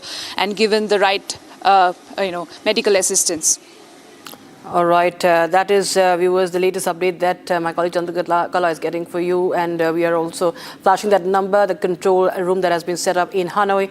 Meanwhile, these are the visuals that are coming in, viewers, of course, disturbing visuals from the island, and you have those visuals, multiple visuals on your screens right now, many of them being revived, attempts to revive many of them, you can see many of them getting CPR also. Many of them have died due to this boat capsize. As you can see, most of them are from Andhra Pradesh and Telangana. Many of them are from Andhra Pradesh and Telangana. We are also getting reactions from the state also. All right, viewers, we will continue to get you more details on that. But right now, I thank my colleague Chandrakala for that update. And meanwhile, shifting our focus to Bengal, and that's one of the biggest stories also that we're tracking. Namaz prayers have been suspended at the 136-year-old Bangra mosque located inside the Kolkata airport premises from Saturday, following a decision to relocate the historic mosque outside the airport boundary due to security concerns. The mosque is situated near the second runway of Netaji Subhash Chandra Bose International Airport, and according to airport sources, its location is approximately 165 meters from the runway and was creating safety concerns for aircraft movement, particularly during emergency landing situations. And following discussions between the state government and the central government, the state government is now led by the BJP. So is the central government. It's an NDA government. Decision has now been taken after years to shift the mosque in interest of aviation safety and passenger safety. Mamata Banerjee could not do this. Suvendu Adhikari not even 6 months, has done this in a matter of few months. As part of the process, issuing new entry passes for access to the mosque has been stopped from Saturday. And the process of arranging an alternative location for the mosque outside the airport premises. We have my colleague Mohan joining us live on the broadcast right from outside the mosque. Tell us more details, Mohan, please, because this is something that hasn't happened all these years despite security concerns.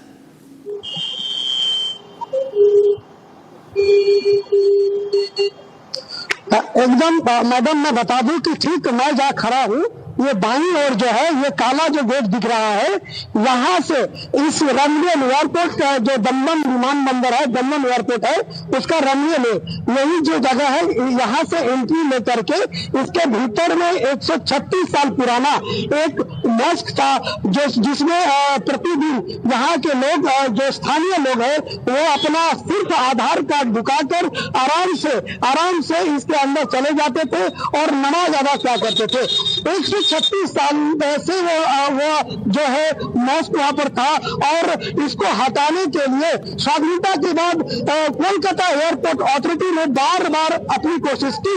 इससे पहले जो वामपंथ government जब था तब भी airport authority ने बार बार चिट्ठी लिखा था कि एयरपोर्ट का जो एक्सटेंशन किया जाएगा रनवे का उसके लिए वहां पर में जगह दी जाए और उस मॉस्क को कहीं और शिफ्ट किया जाए, लेकिन हिम्मत नहीं जुटा पाई वाम सरकार। उसके बाद तृणमूल सरकार 15 सालों में कई बार airport authority Kolkata airport authority द्वारा उनको भी पत्र लिखा गया है, लेकिन वो भी अपना जो है हिम्मत नहीं जुटा पाए इसके अंदर से मॉस्क हटाने के लिए। लेकिन सुवेंदु अधिकारी के सरकार ने वो करके दिखाया जो आज तक किसी ने सोचा भी नहीं था। आज से जहां मैं खड़ा हूं पीछे में जो जगह है एयरपोर्ट का जो जगह है जहां से एंट्री हुआ करता था मस्जिद में जाने के लिए, अब वहां उसे बंद कर दिया गया है और मॉस्क को कहीं और शिफ्ट करने के लिए प्रयास किया जा रहा है। स्थानीय जो भी जो संख्या लगी संप्रदाय के लोग हैं जो माइनॉरिटी लोग हैं उन लोगों के साथ में बैठक की गई है। स्थानीय जो विधायक है सौरभ सिद्धार्थ उनके द्वारा यह तत्परता दिखाते हुए मुख्यमंत्री का आदेश पालन करते हुए यहाँ के स्थानीय जो कम्युनिटी है उन लोगों के साथ में बैठक की गई है और कहीं और शिफ्ट करने की योजना बनाई जा रही है। और जिस कारण एक और जहाँ इंटरनेशनल फ्लाइट का जो दबाव है दूसरे ओर डोमेस्टिक फ्लाइट भी काफी संख्या में जो है अराइवल एवं डिपार्चर में आती रहती है कोलकाता एयरपोर्ट में।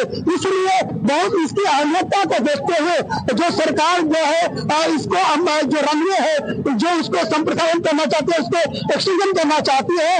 और बता दूं जो सेकेंड रनवे है अर्थात एयरपोर्ट के अंदर जो सेकेंड रनवे है उससे महज 165 मीटर की दूरी पर ही जो है वो मॉस्क है जिसको हटाने के लिए बार बार करके जो है एयरपोर्ट अथॉरिटी से बताया जा रहा था, मांग किया जा रहा था, लेकिन किसी सरकार ने हिम्मत नहीं दिखाई। लेकिन सुवेंदु अधिकारी सरकार ने 2 महीना भी नहीं हुआ और वह करके दिखा दिया।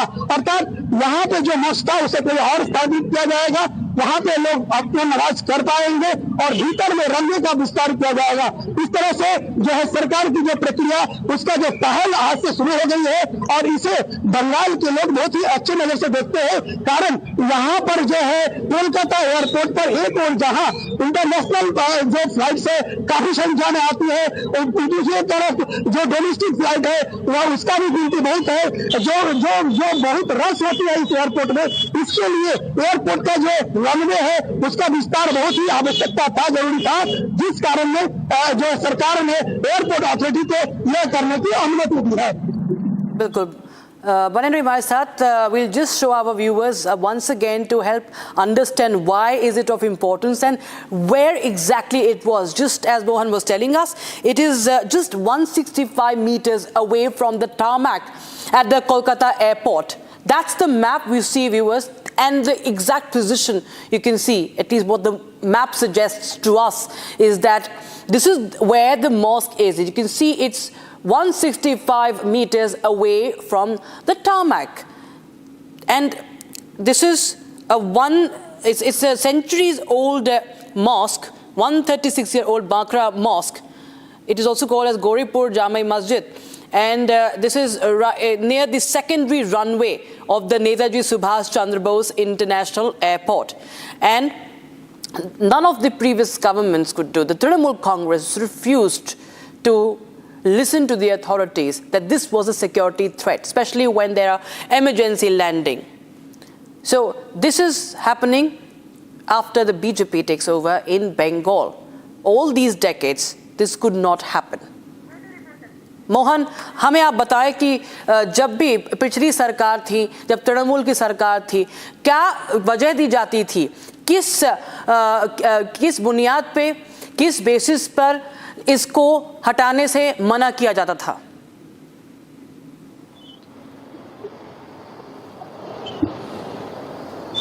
देखिए, एक जो पिछली सरकार थी, वो लोग बार बार आरोप लगता है कि वो तुष्टीकरण की राजनीति में विश्वास रखती थी। हर मुद्दे पर जहां भी इस तरह का होता है, मतलब ऐसा कोलकाता में देखा गया है कि दुर्गा पूजा के पंडालों में नमाज की जो घटना है वो नजर आई है, लेकिन इस तरह से तुष्टीकरण, इसे थीम बता करके, ये एक आपसी भाईचारा बता करके बार बार इसको जो है थोपा गया है। लेकिन जब नई सरकार कोलकाता में आया है, बंगाल में आया है, तब सरकार का किसी भी तरह का तुष्टीकरण में विश्वास नहीं रखती। जो सही है, सही को सही और गलत को गलत, यह सरकार बोलना जानती है। और इसीलिए जो है मजबूत इरादा और मजबूत सरकार रहे तो कुछ भी संभव है। आज जो सरकार द्वारा यह सिद्धांत लिया गया है, जो फैसला लिया गया है कि एयरपोर्ट के अंदर जो पिछले 136 साल से जो मस्जिद थी, जिसको हटाने के लिए वामफ्रंट टाइम में बार बार कोशिश किया गया था एयरपोर्ट अथॉरिटी द्वारा, पर सफलता नहीं मिली थी। उसके बाद तृणमूल कांग्रेस के 15 सालों में भी एयरपोर्ट अथॉरिटी ने बार बार चिट्ठी डाली थी कि उसे संप्रासारण की जरूरत है, यानी कि जो रनवे उसका एक्सटेंशन की जरूरत है। लेकिन सरकार ने इसे किसी न किसी बहाने टालता रहा और आखिरकार मजबूत इरादा और मजबूत सरकार ने कर दिखाया। आज से जो ठीक मेरे पीछे जो काली गेट दिखाई दे रही है, जहां से नमाज पढ़ने के लिए अंदर जाते थे लोग, अब उसे बंद कर दिया गया है। जी, that is the exact location, viewers, where Mohan is reporting from. We've in fact spoken to the authorities. Also, you can see that report that is being filed, and that's been also run there. It's all on camera, viewers. How Suvendu Adhikari, the Chief Minister of Bengal, has done what Mamata Banerjee all these years could not, with back-to-back terms as the Chief Minister. Viewers, this was a security threat 165 meters away from the tarmac at the Netaji Subhash Chandra Bose, just near the second runway. This is going to be now removed. There will be another area allotted for namaz, but this was a problem. This was in way for emergency landings, which is now being removed, and this was one of the biggest threats to the airport. क्या कुछ अगर आप बताएं इसमें तकनीकी तौर पे, अगर हम एविएशन के लिहाज से मोहन बताएं, क्या कुछ इसमें सिक्योरिटी थ्रेट था, इसमें क्या इसको लेकर रिस्क थी जो आज शुवेंदु अधिकारी की जो सरकार है उसने इसका संज्ञान लेते हुए ये कदम उठाया है?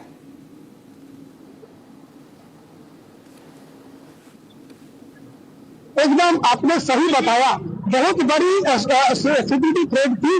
कारण यह है कि सिर्फ आधार कार्ड दिखाकर लोग यहाँ पर में नमाज पढ़ने के लिए इस गेट से, जो काली गेट दिखाई दे रही है, मैं कैमरामैन को बोलूंगा दिखाने के लिए, जो काली गेट है, यहाँ से आराम से सिर्फ आधार कार्ड दिखाकर उसमें प्रवेश कर जाते थे। वो आधार कार्ड कौन सा सही है, कौन सा गलत है, इसका जो वेरिफिकेशन वो भी सही तरीके से नहीं होता था। बिल्कुल, जो सरकार है उसने जो डिसाइड किया है कि बिल्कुल एक फर्जी आधार कार्ड बना। बिल्कुल, बहुत शुक्रिया। हमारे पास वक्त की कमी है, viewers. That's Republic TV's biggest story that we are tracking today, and we will be right back with the ground report from Kolkata airport, as it's a big move by the Suvendu Adhikari government. Rinku, हाँ जी, ये देख, आगे तो चले। सत श्री अकाल बीजी। सत श्री अकाल पुत्र। अब साफ दिखाई दे रहा है बीजी। बहुत साफ दिखाई दे रहा है बीजी। इतने टाइम बाद नए चश्मे बनवा ही लिए। किसी अपने ने पैसे भेजे और हर महीने पैसे भेजेंगे। वाह, बोना ते टू टू होगी थोड़े। 1 ਤਰੀਕ ਤੋਂ ਬਾਅਦ ਇਹ ਤੁਹਾਡੇ ਪੈਸੇ ਨੇ, ਇਹਦੇ ਨਾਲ ਕੋਈ ਅਮੀਰ ਨਹੀਂ ਹੋ ਜਾਣਾ ਤੁਸੀਂ। ਮਾਵਾਂ ਭੈਣਾਂ ਨੂੰ ਸਤਿਕਾਰ ਦੇ ਕੇ ਮੈਨੂੰ ਖੁਸ਼ੀ ਮਿਲਦੀ ਹੈ ਇਸ ਗੱਲ ਦੀ। मुख्यमंत्री माँ बेटी सत्कार योजना, आपका अपना भगवंत मान। आगे आगे आगे पावर से रहे, आगे आगे पोषण से, dum in your roots, dum in your bones, rose be your Amul दूध and go for gold। आगे आगे बढ़ती है दौड़ती है दुनिया, अमूल दूध पीती है दुनिया। Lights, The all-new Jupiter is more than more. Style more, more. Storage too is even more. Oh, the all-new Jupiter is more introducing the all-new TVS Jupiter, India का नया ज़्यादा, एक हुआ अधिकम बेशी, जास्ता, अधिका वधु, बेसी। नीयत सच्ची हो तो पूरी कायनात आपके हक में खड़ी हो जाती है। टेला तक सिर्फ पानी ही नहीं पहुंचा, बल्कि काफी समय से बंजर पड़े किसान के जिगर के टुकड़ों को नहरी पानी ने निहाल कर दिया। ਮਾਨ ਸਰਕਾਰ ਨੇ ਨਹਿਰੀ ਪਾਣੀ ਦੀ ਸਮੱਸਿਆ ਨੂੰ ਨਜਿੱਠਣ ਵਾਸਤੇ ਬਹੁਤ ਵਧੀਆ ਕੰਮ ਕੀਤੇ ਆ। ਸਾਡੇ ਖੇਤਾਂ ਨੂੰ ਪਾਣੀ ਪੂਰਾ ਲੱਗਣ ਲੱਗ ਪਿਆ ਜੀ। ਸਾਨੂੰ ਹਰ ਕਿਸਾਨ ਦੇ ਖੇਤ ਤੱਕ पानी बहुत ही वधिया तरीके नाल पहुंचा। माजा, मालवा, दुआबा और पुआध के इलाके दुआएं दे रहे हैं। केसरिया से मन जोगी हुआ रे, दिल झूमे देखो मतवारा हुआ रे। केसरिया से मन जोगी हुआ। हर पल मनाओ केसरी त्योहार, विमल बोलो जुबान Kesari. Rosa podcast wants to know, but I'm seeing a very soft version of Arnab. What did you expect? A mad guy shouting at the screen. I can't shut up. As debater or I'm a crazy debater. Facts everyone has. But I have brought back opinion into journalism because they didn't have the guts. I had the guts, I had the freedom, I had the intellect. I gave it my best shot. I still do it. There's no sense of how much money you want to make. No. It was always how much can you do. I used to be really proud seeing my father in uniform. I realized my father was doing something greater than his own job. If you were to again go back and look at from where you started as a journalist, so much. A junior Rahul would have spoken to a junior Arnab. Which Rahul?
Mostly Indian tourists capsizes in Vietnam.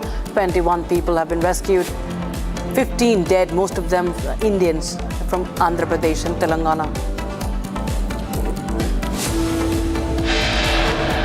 New Zealand Prime Minister, in his address to Indian diaspora, hosting the Prime Minister's visit after 40 years.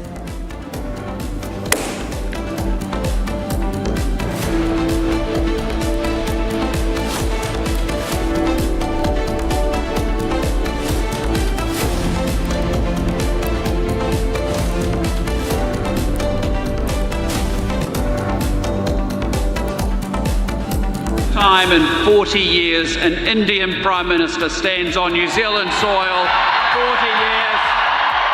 That is far too long between visits from family. Let me say, on behalf of 5 million New Zealanders, you are worth the wait.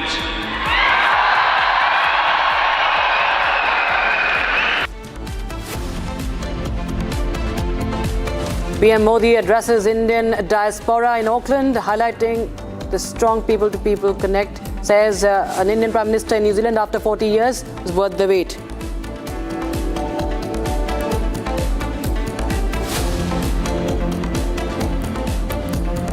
PM Modi and New Zealand Prime Minister hold delegation-level bilateral talks, exchange several MOUs in key sectors.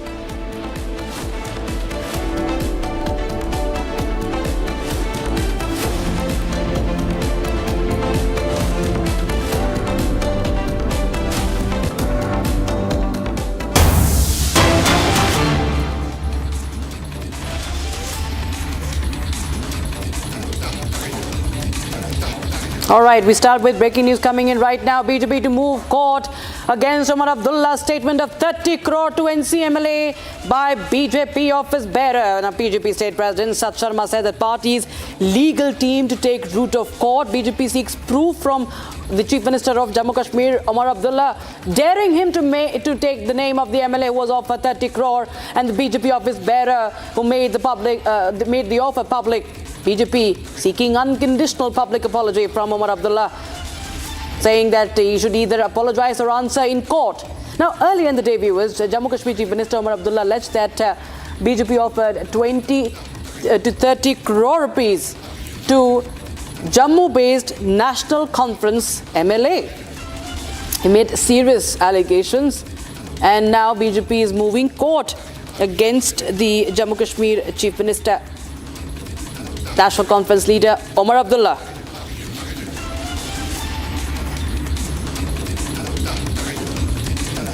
So viewers, BJP has sought an unconditional apology from Omar Abdullah, or said that he should be answering in court. My colleague Zeenat is joining us live on the broadcast from Srinagar. Zeenat, tell us more details please about this case. What did Omar Abdullah allege, and what's the BJP saying?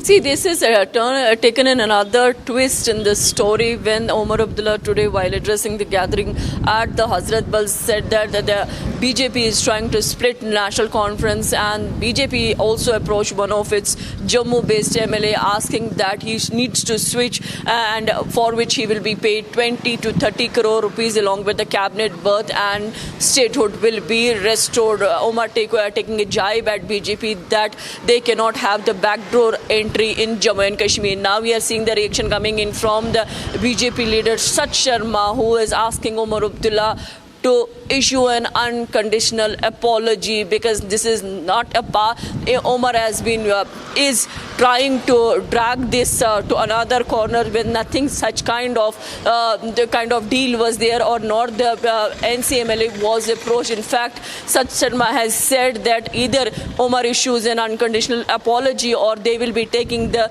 legal route, and then Omar Abdullah has to answer, or the BJP is asking for the proof who has approached NCMLA in Jammu. They are asking Omar to name the person. So this is taking another route, another twist in the story, when on the one side we see Omar Abdullah going for the protest at Jantar Mantar on 20th of July. He is organizing the district rallies in Jammu tomorrow, and he has been very vocal about that the BJP is not allowing National Conference to work because the most of the orders or the things are coming from the Raj Bhavan when the elected government does not have power.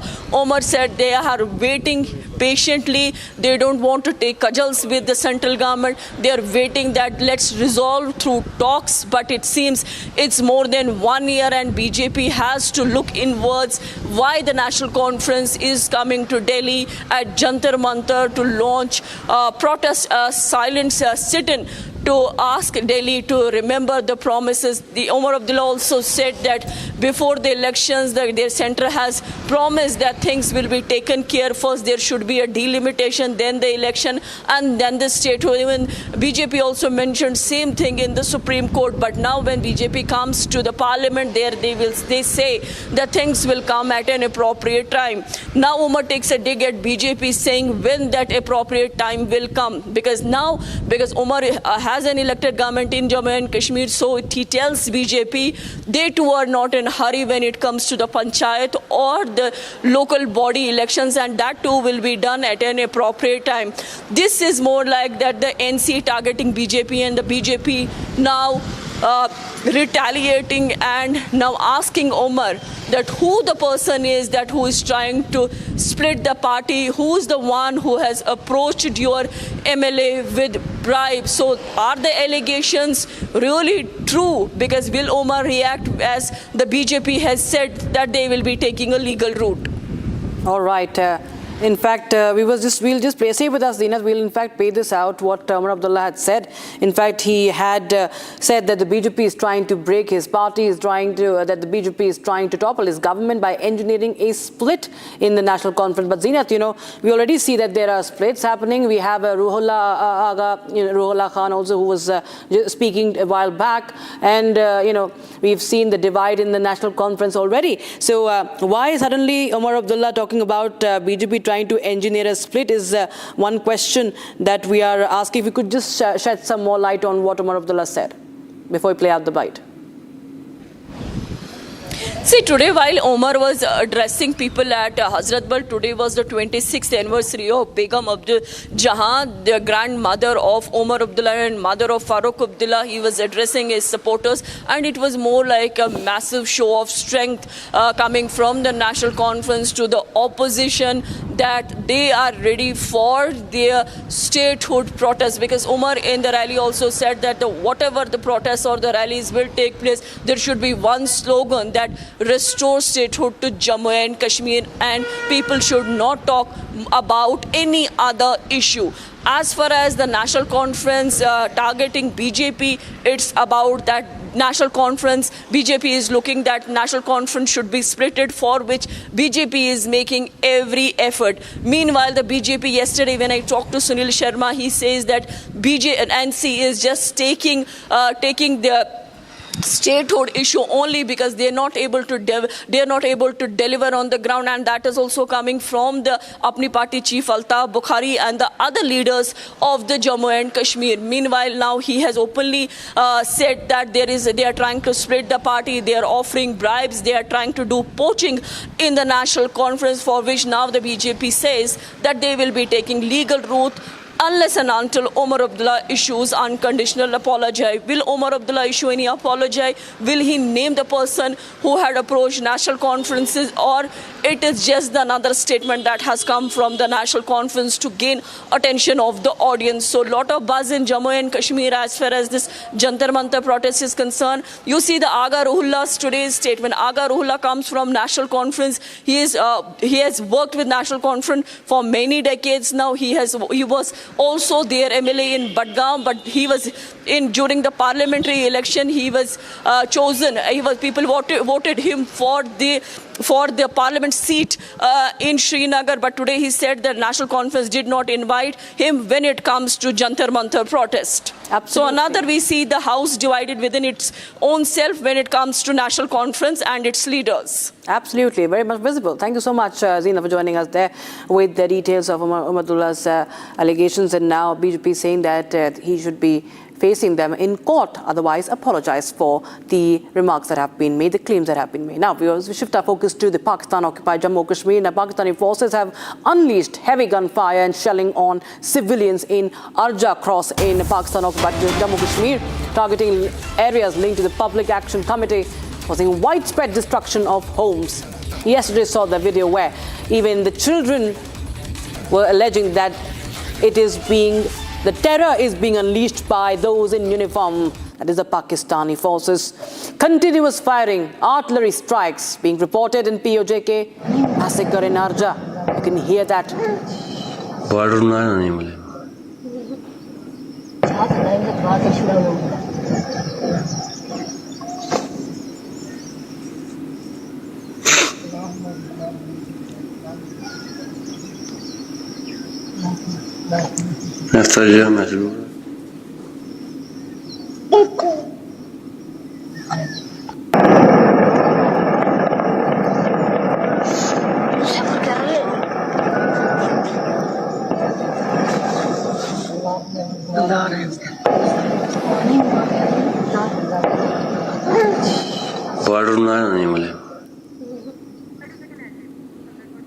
All right, so you can hear the gunshots, viewers. Even grenade are being used to target the civilians. Significant loss of life. Announcement of those who have died in these attacks are also being made. There's fear, there's panic across the region. But then, in a dramatic show of defiance, there are large crowds of women and children and youth who have taken to the streets of Arja, even as security forces continue their relentless shelling, turning the area into a zone of chaos and escalating tensions as a site of massacre by the Pakistani forces. As you can see on your screens right now, viewers, Pakistani forces continue to unleash terror on the civilians.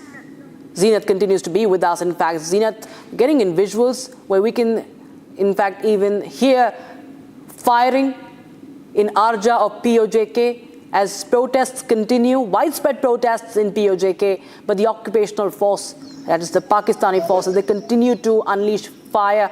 They also are using grenade against the civilians.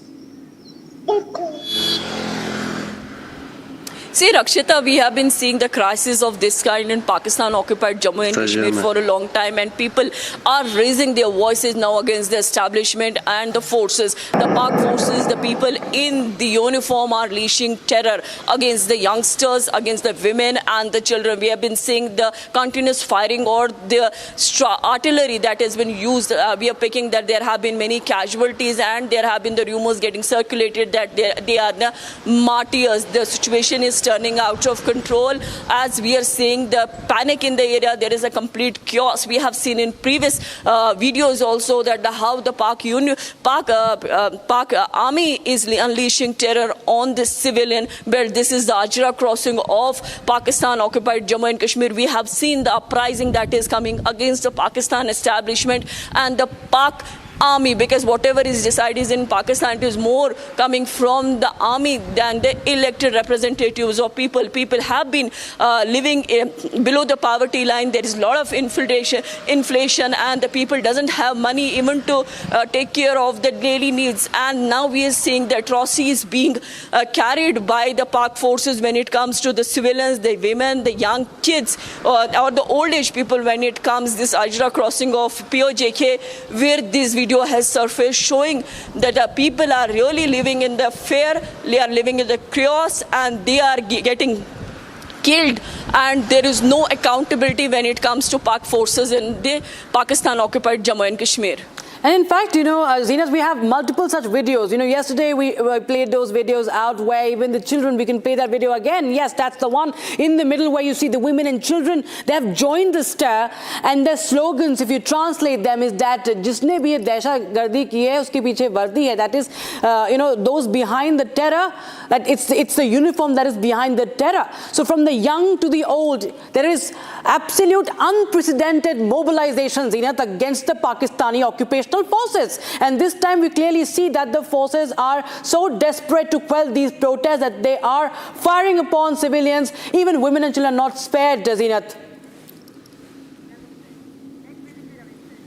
Absolutely, Rakshita. We are seeing that the human rights itself are getting violated in the Pakistan, and the Pakistan establishment, the government there is staying silently when it comes to Pakistan army, because the leaders in Pakistan are well aware that in case they try to raise their voice or they try to talk about it, next day their chair will not be, and they will be out of power. So we have seen multiple such videos where the people are crying, they're wailing, they're chiding, and they're showing their desperation that they want to come out of chaos, they want to live their normal life, they want to have their human rights, which are not even given to them when it comes to Pakistan occupied Jammu and Kashmir. All right, Zinat, thanks for joining us. Appreciate you joining us with those inputs, viewers. We shift our focus now to breaking inputs coming in. Ravindra Rana of the BJP has reacted sharply to Omar Abdullah's claim of 30 crore bribe being given to Jammu-based NC MLA. Now, Ravindra Rana says that these are misleading charges. He's in fact posted on social media platform X as well that Omar Abdullah government has lost the ground and these allegations are far from reality. Listen in to what he said, exclusively speaking to Republic TV in fact. पिछले कुछ महीनों से उथल पुथल मची है. National conference के MLAs ने अपने ही कुछ मिनिस्टर्स के ऊपर भ्रष्टाचार के आरोप लगाए हैं. दाचीगाम मीटिंग में एनसी के ज़्यादातर एमएलएस ने उन्हीं के मिनिस्टर के खिलाफ हल्ला बोला है. और आज जम्मू कश्मीर के मुख्यमंत्री जी का ये कहना कि 20-30 करोड़ में एमएलए की बात की जा रही है, ये सरासर बेबुनियाद है, तथ्यहीन है, आधारहीन है. इसके पीछे कोई सच्चाई नहीं है. कुछ दिन पहले स्वयं श्री उमर अब्दुल्ला साहब ने इस बात को दोहराया कि अगर मोदी जी की सरकार, केंद्र की सरकार अगर जम्मू कश्मीर में उनकी सरकार की मदद ना करती तो यहाँ की सरकार घुटने के बल आती. बार बार केंद्र सरकार का धन्यवाद उमर अब्दुल्ला साहब ने किया है, जिस प्रकार केंद्र ने जम्मू कश्मीर के लिए फंड्स रिलीज किए हैं. खुद उमर अब्दुल्ला साहब का ये मानना है कि अगर मोदी साहब, भारतीय जनता पार्टी की केंद्र की सरकार जम्मू कश्मीर में आर्थिक मामलों में जम्मू कश्मीर की मदद ना करती तो जम्मू कश्मीर में एक साल गुजारना बहुत मुश्किल है. यहाँ सरकारी कर्मचारियों को महीने की सैलरी देना मुश्किल है. अब ऐसे आरोप क्यों लगे? और अचानक इतना भयंकर हल्ला बोलना ये ठीक नहीं है. ये निराधार है, बेसलेस और मिसलीडिंग है. This is totally baseless, misleading and devoid of the facts. Gursimran Singh joins us live on the broadcast from Gursimran. Well, these are big claims that have been made by Omar Abdullah, the sitting Chief Minister of Jammu Kashmir and NC leader, and now the BJP has challenged him to prove it in court or apologize. Yes, the BJP has gone all out against the statement that has been made by the Jammu and Kashmir Chief Minister Omar Abdullah. BJP J&K President Sat Sharma, whom I earlier spoke to, he has also said that the BJP is going to go to the legal route. BJP is going to move court against Omar Abdullah, and they have asked Omar Abdullah either to furnish proofs or tender an unconditional apology. Otherwise, he should be ready to actually face the heat of the law. BJP National Executive Member Ravindra Rana has also slammed the Omar Abdullah government government for hiding its incompetence, and they have said that the National Conference government has failed to live up to the expectations of the people and the manifesto they came before the polls.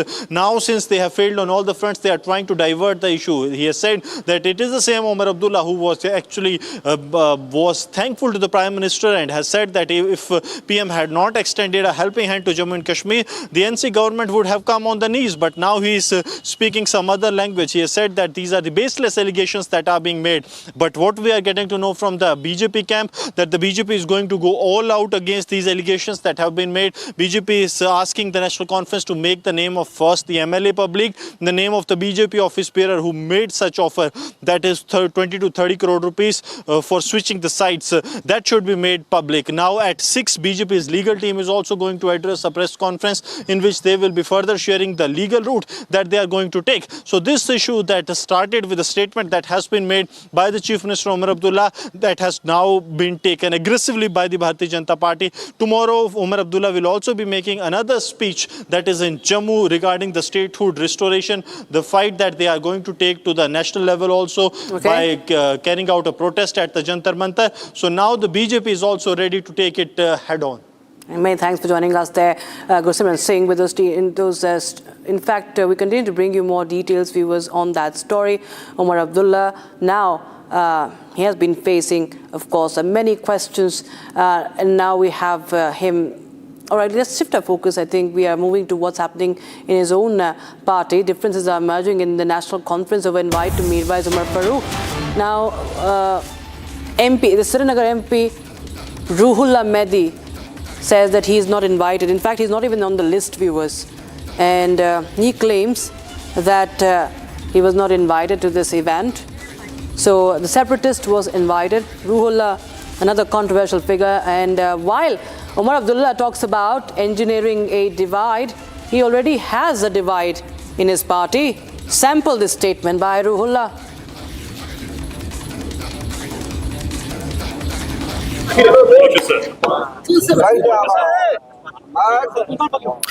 मकरी जल्दी sir कागा साहब, आप यहाँ पे आप कुलगाम आए, लेकिन वहाँ पे एक और भी तकरीब बोल रहे थे आखिरी बार बन के हवाले से। हाँ तो ठीक है, तकरीब हुई। अब तो आपने शिरकत की। अब इस बात का जवाब मैं कितनी बार दूं? अब उन्हें मेरी जरूरत नहीं है, बुलाया नहीं गया था, मैं था नहीं वहाँ पे। और वैसे भी आप खुद जानते हैं मेरा कुलगाम में भी प्रोग्राम था, श्रीनगर में भी दूसरी जगह पे प्रोग्राम था 25 मुहर्रम के हवाले से। तो मेरी अपनी भी मसरूफियात है और उनको भी अब मेरी ज़रूरत नहीं है। जी जंतर मंतर का क्या हाल है? यहाँ पे आप जाएंगे सर? जंतर मंतर पे जाएंगे सर? आप वो धरने के लिए जा रहे हैं, 20 जुलाई को सिंह कह रहे हैं। वो स्टेटहुड ढूंढने के लिए जा रहे हैं जिसके लिए उनको लोगों ने जिम्मेदारी नहीं दी। वो बीजेपी का काम करने जा रहे हैं। मैं जाऊंगा, मैं रियासत जम्मू कश्मीर के लोगों की बात करने जाऊंगा, 370 के हवाले से बात करने के लिए जाऊंगा। वो बीजेपी की के प्रोजेक्ट पे काम करें, मैं रियासत के लोगों के प्रोजेक्ट पे काम करूंगा। अगर सर ये बताइए, मोदी मोहम्मद उमर फारूक ने कहा कि सिर्फ रियासती दर्जा बहाली पर बात नहीं होनी चाहिए, दफा 370 और 35 की मंसूबी पर भी बात होनी चाहिए। सही कहा, और नेशनल कॉन्फ्रेंस को मैंडेट ही उसी लिए मिला। स्टेटहुड की जिन्होंने बात की, नेशनल कॉन्फ्रेंस ने उनके खिलाफ कैंपेनिंग की, हम सब ने उनके खिलाफ कैंपेनिंग की और ये कहा कि ये बीजेपी की बात कर रहे हैं, ये स्टेटस को नॉर्मलाइज करना चाहते हैं, स्टेटहुड की बात करते हैं। जो भी 370 बात करेगा वो स्टेट बीजेपी के प्रोपेगेंडा पे प्रोजेक्ट पे काम कर रहा है। यही हमने इलेक्शन के दौरान कहा और यही लोगों ने भी समझा और इसी के खिलाफ वोट भी दिया और नेशनल कॉन्फ्रेंस को 370 की लड़ाई लड़ने के लिए वोट दिया गया। तो मीरवाइज ने अगर ऐसा कहा है तो सही कहा है, गलत नहीं कहा। तो आपकी नजर में है कोई नेशनल कॉन्फ्रेंस का लीडर जो कहीं ना कहीं आपके पक्ष में काम कर रहा है? क्या ऐसा आपकी नजर में है कोई? तो वही। All right, with that, wrap on this edition of the news, viewers. But on the other side, we continue to bring you the latest updates that are coming in from Vietnam, where a deadly boat capsize has led to the death of several Indians. At least 11 of them have died. Of the 15 who are dead, Indians from Andhra and Telangana. And in fact, Indian Embassy has also released the list of the Indians on board the boat that capsized. We'll tell you that at 5 p.m.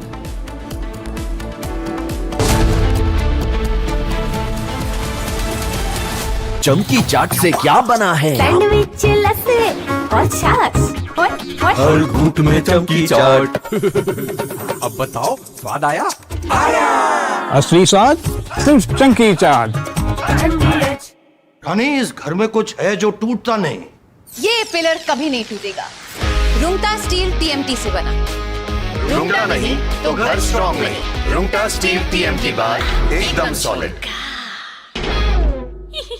थोड़े में ज्यादा स्वाद, यही तो है इसकी खास बात। वाओ मामा, क्या स्वाद है? अरे मेरे राजा, सबका राजा आरती और मसाला।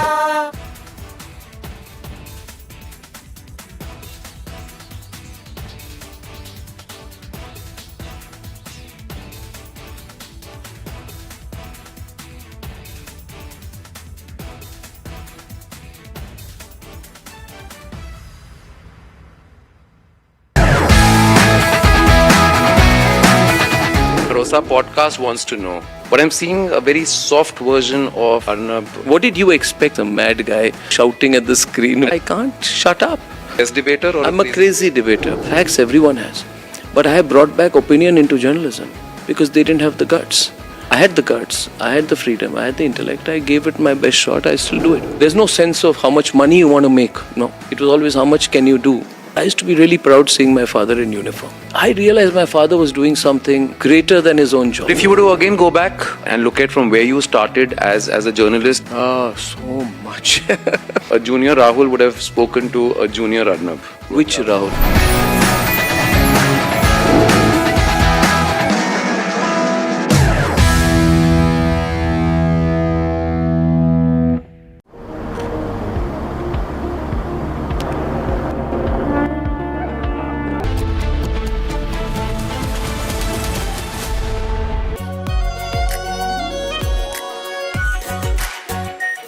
Are pure shahi paneer masala, delicious, healthy everyday.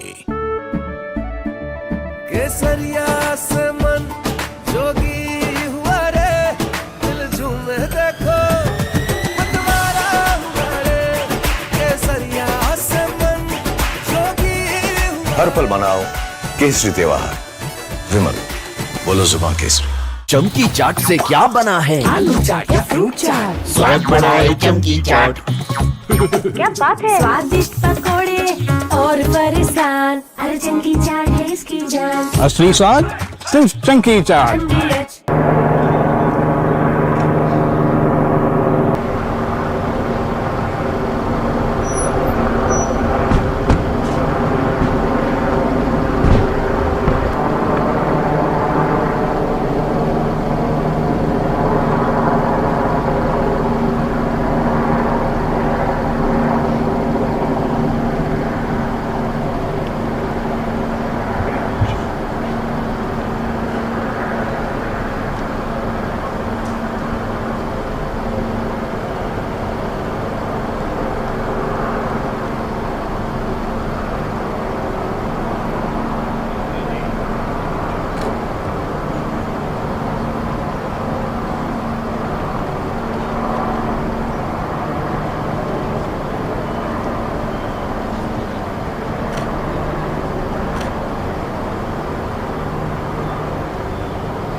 Asia's largest news headquarters.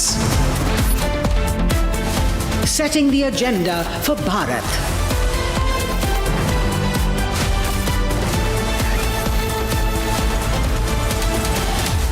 You're watching Republic.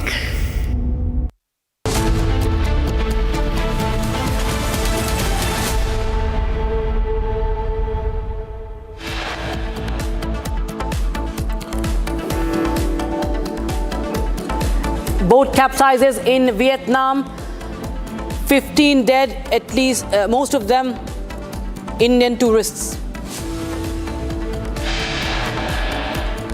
Deadly boat capsize in Vietnam claims lives of 15 tourists, mostly from Andhra Pradesh and Telangana.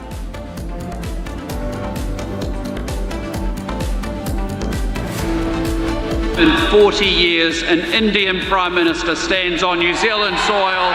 40 years. That is far too long between visits from family. Let me say, on behalf of 5 million New Zealanders, you are worth the wait.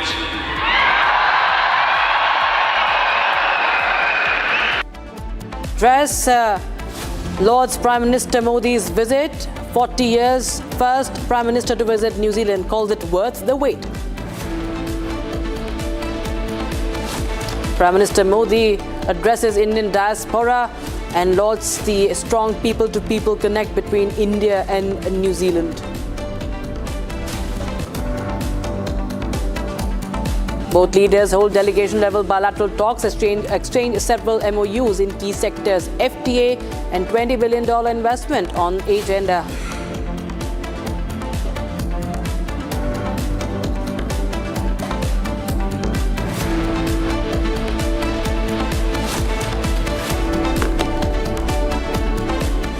I warm welcome. You're watching Live and Breaking, and I'm Rakshita Mishra with you this Saturday, viewers. And now we start with the tragedy that has struck Vietnam as a tourist boat capsized, and several Indian tourists have been killed. Search for many ongoing. Indian Embassy now has released the list of Indians on board the boat that capsized, and 32 Indians were on board the boat that capsized in Vietnam. This is what we understand from the list, and most of those who have been killed are Indians, and the rescue operation is still underway. And viewers, this is the latest update that we're getting to you right now. Indian Embassy has released a list of Indians on board boat that capsized. And in fact, Minister Nara Lokesh has taken cognizance of Vietnam boat capsizing, directing Andhra Pradesh Bhavan officials to extend all possible support as well. And officials have informed Nara Lokesh, the minister, that they are in touch with the Indian Embassy in Vietnam regarding the incident. He has directed the officials to coordinate with central government and extend all possible assistance to the affected persons. So 32 Indians were on board. And viewers, we are also going to flash that control room number. Boat carrying Indian tourists capsizes near island in Vietnam. And these were all tourists, 15 Indian tourists, at least 15 tourists killed. More than 20 have been rescued. That's the figure we're getting in right now. Out of those, 15 were Indians, is what we are told. 15 Indians have died. That's the breaking news we have right now. At least 15 dead in the tragedy. Chandrakala joins us live on the broadcast. For more, Chandrakala, tell us more details now. The list has been released by the Indian Embassy.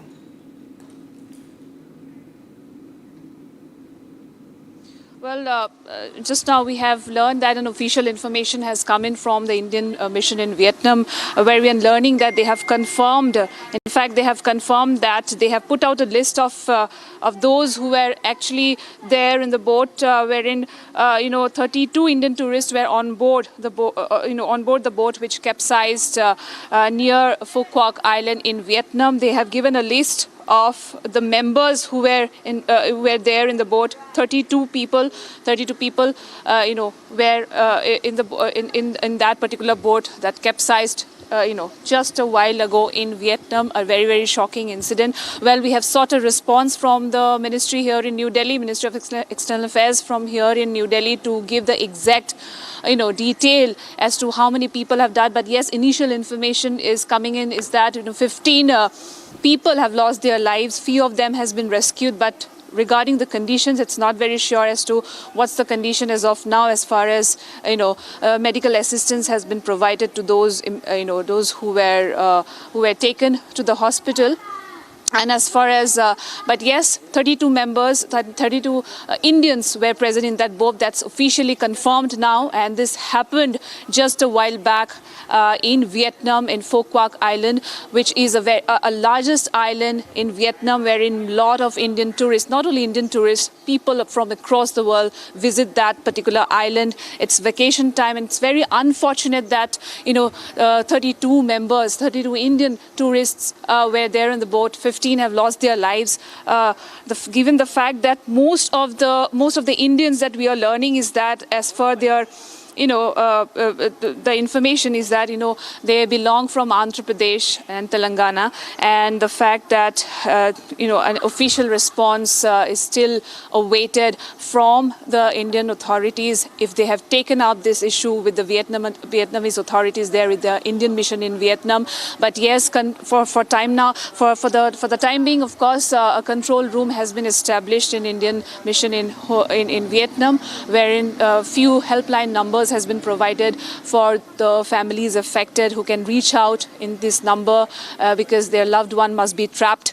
There are many who are still stranded, and of course efforts are underway to search operation is still underway, and efforts are underway to find out how many of them have lost their lives and how many has been rescued, how many are still trapped. So yes, this latest development, what we are learning is that it's confirmed that 32 people were there, and 15 of them has lost their lives. Few of them has been rescued, but the number is still not clear. We have sought a response as for the the exact details behind the incident, and yes, this is the latest development we are learning. We are also picking up some details from Hyderabad, where our correspondent Aishwarya is. Aishwarya is our correspondent in Hyderabad, and we'll try and see if we can go across to her live, because Aishwarya has just shared details of the casualties from Telangana and Hyderabad, from Telangana and Andhra Pradesh.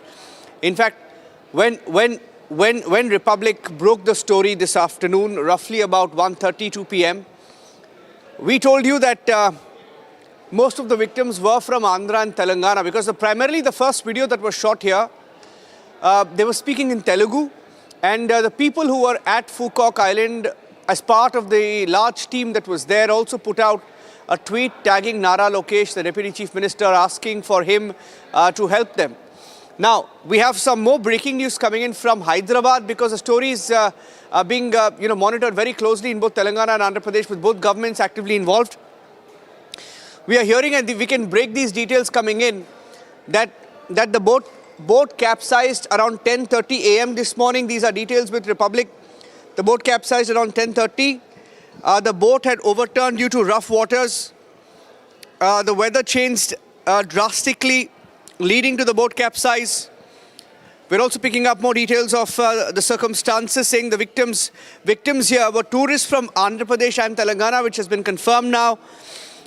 Many of them who have died, who've lost their lives, they've been identified as citizens of India from both Telangana and Andhra Pradesh. Some of the names, Sridhar is from Kadapa, for example. Sridhar, one of the victims, we are told, was from Kadapa. You had the videos of the bodies lying on the shores of this particular island. Jayashri was from Machilipatnam. She's among those whose lives were lost. 4 others are from Andhra Pradesh and currently reported missing. We don't know their whereabouts. And what we also hear, and this is breaking news, that a mobile phone company based in India, had taken about 250 people to Vietnam. So these were part of the Indian group, almost 250 of them who traveled from India, went to Vietnam as part of a visit arranged by a mobile phone company. This particular company had taken 35 people from Andhra Pradesh, 40 people from Telangana, and that is why you saw that there was a large number of victims are from Andhra and Telangana. 35 people from Andhra Pradesh, 40 from Telangana had travelled here, and the control rooms, of course, have been set up for information regarding the victims. So these are details we're picking up, ladies and gentlemen. The boat capsize itself was at about 10:30 a.m. this morning. 10:30 a.m. this morning, and some of the victims are being identified. We had the detailed names that were put out, the names of 32 victims. We have the names now with us, and Aishwarya is also live. She's picking up more details. 35 from Andhra and 40 from Telangana. Aishwarya, any more details that you have that you can share with us of the coordination that is now going on to ensure those who need help get help? They both in Telangana and Andhra Pradesh have taken cognizance of this particular incident that has happened in Vietnam. Being said that because most of the tourists are from Telangana and Andhra Pradesh, mostly from Andhra Pradesh is what we are learning. So the Minister Nara Lokesh as well has taken the cognizance of this, and they're trying to understand how many of them are dead or are missing that are from Telangana and Andhra Pradesh. And what we are also learning is that there was a mobile company that had taken almost 250 people from the Telugu-speaking states to Vietnam for a trip, and in that 250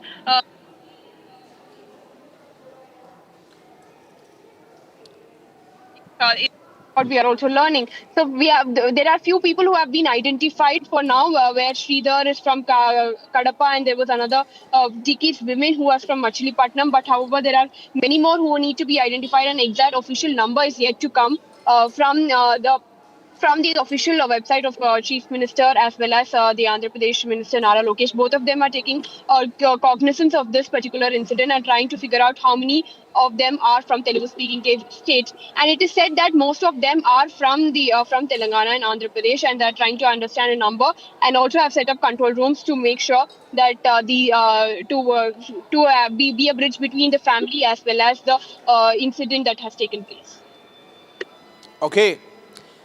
Okay, thank you for joining us with those inputs. The latest coming in from Vietnam of the victims we have identified, most of the people who are on board these boats, and from Hyderabad, the story being monitored by both the states of Telangana and Andhra Pradesh. The story is developing. We'll keep a close track on the story, ladies and gentlemen. The moment we have an update, we'll come back to it.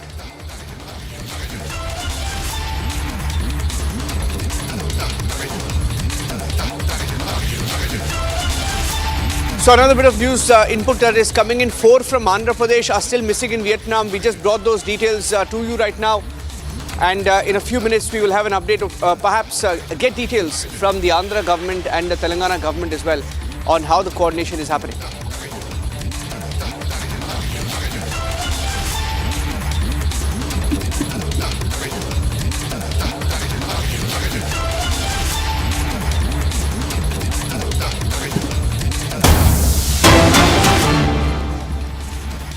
Okay, just switching track now to another story, ladies and gentlemen, that's coming in from Kolkata, from Bengal. The story of a mosque bang in the middle of the airport.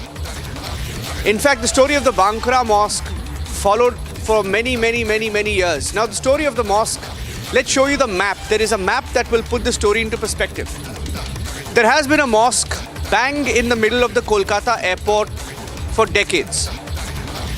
The mosque itself has been there for 136 years. Now, there you have it. That's a 3D video. The mosque was in the middle of the airport. And because of the presence of this mosque, a key runway that was built was never operational.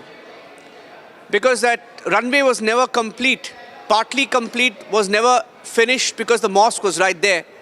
And that is why Kolkata airport could not expand. Now, this mosque is now going to be moved out of the airport. Now, why this is a concern? Ladies and gentlemen, every single day people would enter the airport and go to the mosque with just Aadhaar card. So, when you go to an airport, there is a biometric. You have to show details to the para forces, the CISF, enter the airport and then board your flight and take the flight safely. There are so many layers of checks, so many concerns before a passenger gets on board. But at this particular mosque, people could just enter the compound and go to the mosque using Aadhaar card, and prayers went on. That mosque is now going to be moved. And why is it going to be moved and why is it a big deal? It's a big deal because one of the primary reasons why Mamata Banerjee refused to act, left refused to act, Congress refused to act, obviously for appeasement, they didn't want to hurt their electorate. But now it's going to be moved. It's going to be moved now completely. We'll go across to Mohan in just a bit. Story being reported from Kolkata. We'll tell you all about it. Taking a short break. And when we come back, getting you the story from Vietnam, where at the Phu Quoc Island, nearly 15 Indians have lost their lives after a boat capsized.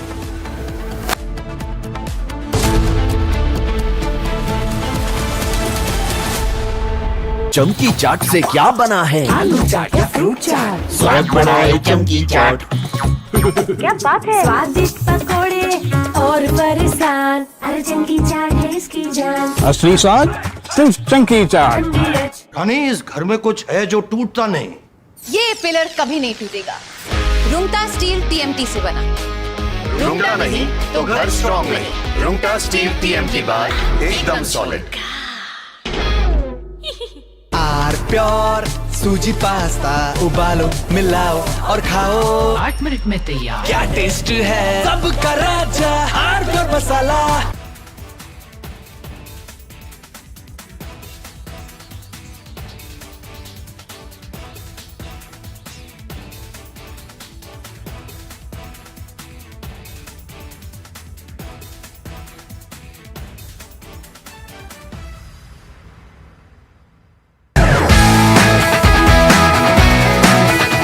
Rosa podcast wants to know, but I'm seeing a very soft version of Arnab. What did you expect? A mad guy shouting at the screen. I can't shut up. As debater, or I'm a crazy debater. Facts everyone has, but I have brought back opinion into journalism because they didn't have the guts. I had the guts, I had the freedom, I had the intellect. I gave it my best shot. I still do it. There's no sense of how much money you want to make. No, it was always how much can you do. I used to be really proud seeing my father in uniform. I realized my father was doing something greater than his own job. If you were to again go back and look at from where you started as a journalist, so much. A junior Rahul would have spoken to a junior Arnab. Which Rahul?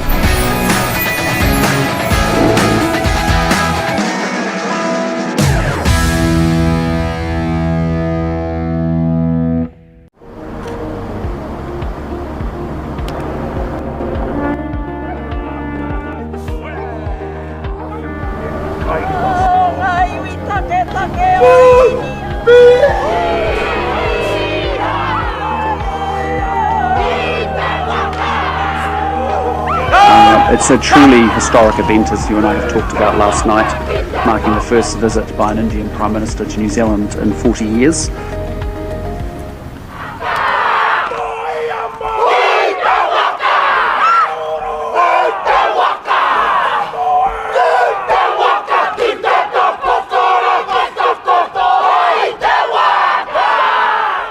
It is a great pleasure to honour to host you here today. It's a truly historic event, as you and I have talked about last night, marking the first visit by an Indian Prime Minister to New Zealand in 40 years. This visit is also a significant milestone in the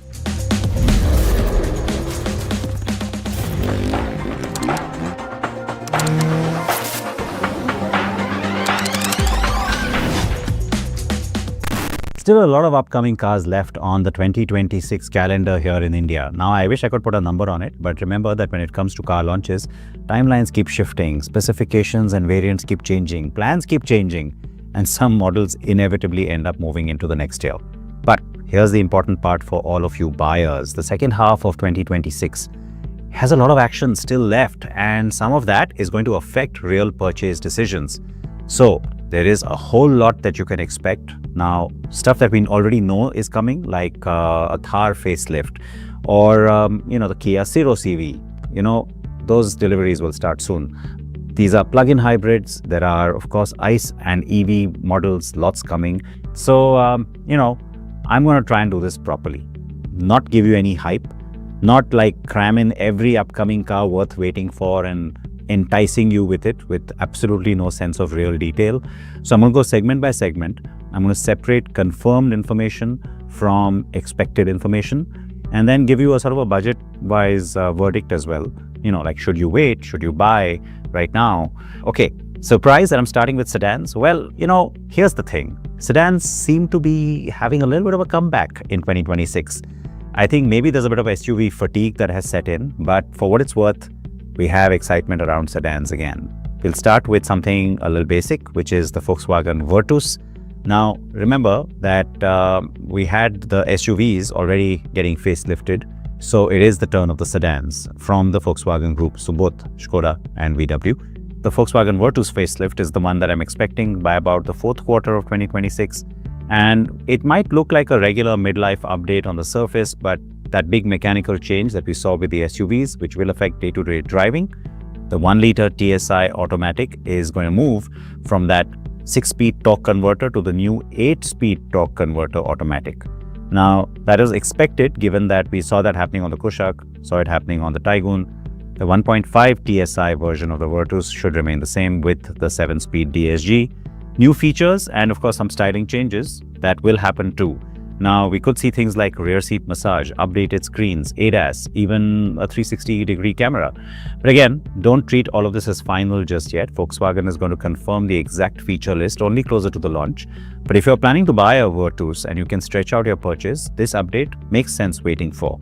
It's the same exact logic for the Skoda Slavia facelift.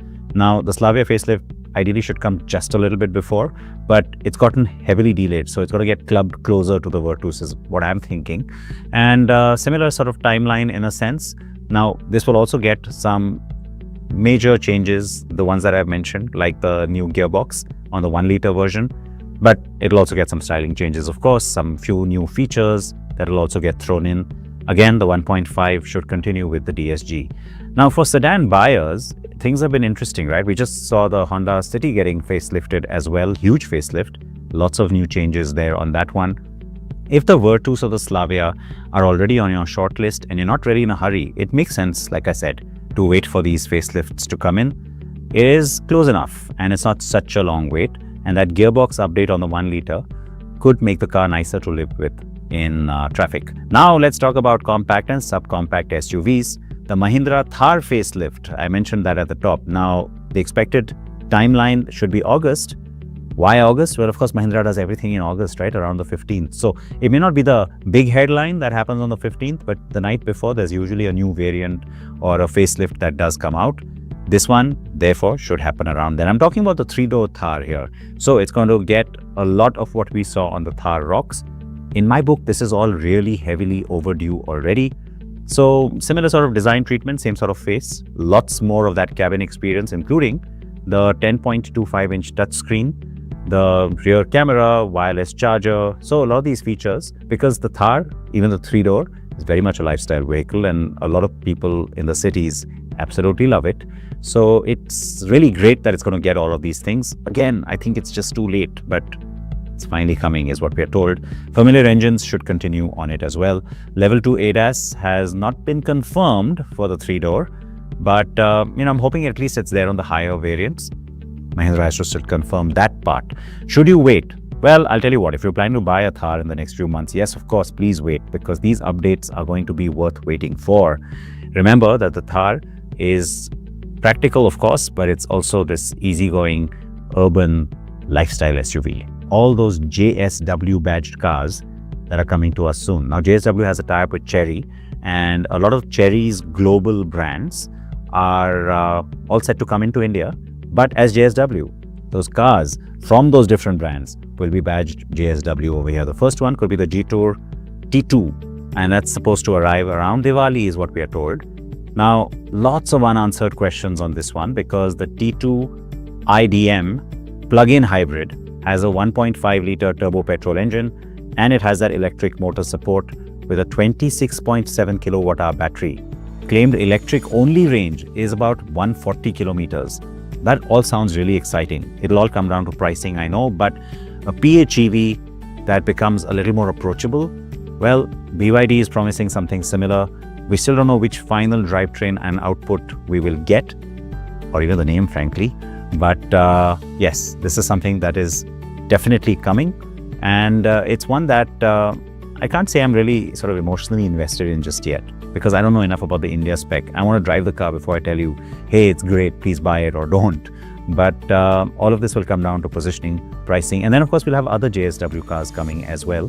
The BYD Seal U plug-in hybrid is also something that has already been announced for India. It'll come later in the year is what they say, but we're expecting around the festive season as well. This is another plug-in hybrid, but unlike the usual conventional plug-in hybrids, okay, that's confusing, the regular plug-in hybrids, this one isn't just about having like the Toyota kind of system or the Porsche kind of system, which is a big battery that lets you drive electric only, and the engine that also lets you sort of support that to charge the battery and also drive independently as a petrol car. In this case, that petrol engine is always powering the battery. So it's a little bit different. And while, the overall claimed range on a full tank may not seem so attractive in the context of plug-in hybrids, what BYD is saying is that, here's a car that you get used to plugging in, charging, and especially for daily running, you're going to find that this particular system might allow you to do most of your overall week's driving in pure electric mode. So that's interesting. We'll have to wait and see how the car operates here. We're getting the front-wheel drive version. We're not going to get the all-wheel drive. But 1,200 kilometers is the combined range that is claimed on one tank of petrol. So not getting too excited because I still don't have pricing on this one. So expect this to be a little bit premium. But remember that we already have the Sea Lion 7 and we already have the Seal. So there's only so many places where BYD could position this one. I hope it's attractive. Now let's talk about some more exciting cars, the electric vehicles. At the bottom of that heap in terms of size, the Kia Ceros EV. We've talked about it for months. We always knew it was coming. Finally looks like it'll get to us by August. 15 lakhs to about 20 lakh rupees. That's the expected price range. It could end up becoming one of the most important mass market EV launches for this year. Now, expect good quality in terms of material, cabin finish, and lots of features. And it'll of course be Kia's smallest, most affordable EV in India. But take a look at what they've done with the Carens Clavis EV, and then you get a good sense of what this car should have, and of course what the Ceros already has. So fairly modern looking car, maybe a little bit polarizing in its looks, but as an EV works a little bit better maybe than the ICE version did. In terms of rivals, think about everything from the Nexon or Punch EV to the Mahindra XUV3 XO EV and even the MG Windsor. The Kia has of course not yet told us about what the battery spec is going to be, what the range is going to be, but going by what this platform has done globally with cars like the Hyundai Inster, we're expecting maybe 42 kilowatt hour or 49 kilowatt hour battery. And in terms of budget, well, 15 to 20 lakh rupees already set, so it may be worth waiting for because that's fairly attractive. So lots lined up for the rest of this year, lots to take you into a showroom and keep you excited, lots of test drives that you can do. There's a lot coming, whether it's EV, ICE, and now even PHEV. Things look pretty exciting. चमकी चाट से क्या बना है? आलू चाट या fruit चाट? स्वाद बढ़ाए चमकी चाट। क्या बात है? स्वादिष्ट पकोड़े और फरसान, अरे चमकी चाट है इसकी जान। असली स्वाद सिर्फ चंकी चाट। केसरिया से मन जोगी हुआ रे, दिल झूमे देखो मतवारा हुआ रे। केसरिया से मन जोगी हुआ। हर पल मनाओ केसरी त्योहार। विमल, बोलो जुबान केसरी। थोड़े में ज्यादा स्वाद, यही तो है इसकी खास बात। वाओ मामा, क्या स्वाद है? अरे मेरे राजा, सबका राजा आरती और मसाला।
The Ganga has sustained one of the world's most fertile and populous agrarian regions for 5,000 years. Along its banks in the plains of Uttar Pradesh lived some of the most industrious people on earth. Farmers, weavers, scholars, merchants and pilgrims. And yet, for generations, this region's potential was throttled by a simple, stubborn problem. Getting from one place to another took forever. The road from Meerut to Prayagraj was a journey of 11 hours. 11 hours of narrow roads, bottlenecks and uncertainty. Uttar Pradesh is India's most populous state with over 24 crore people.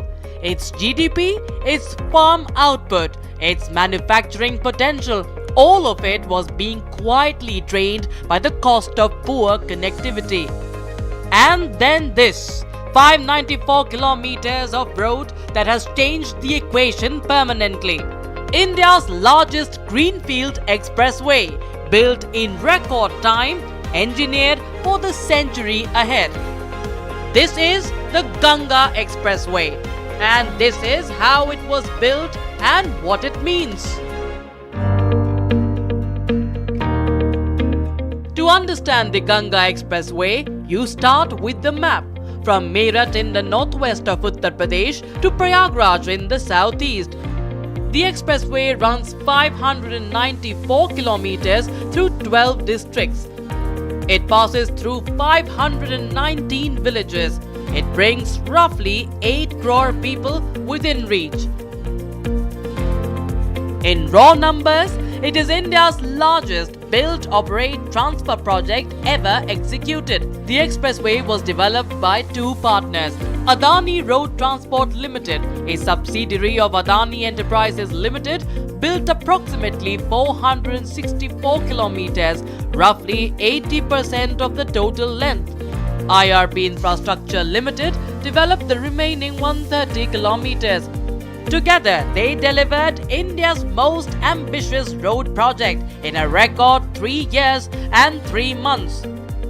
Ganga Expressway is a 594-kilometer project, and it is the initiative which has been taken by the UP government to shorten the distance between the eastern UP and western UP and to cut the travel time from eastern UP to western UP. The Ganga Expressway has shortened the time, that is travel time, from 12 hours to 6 hours.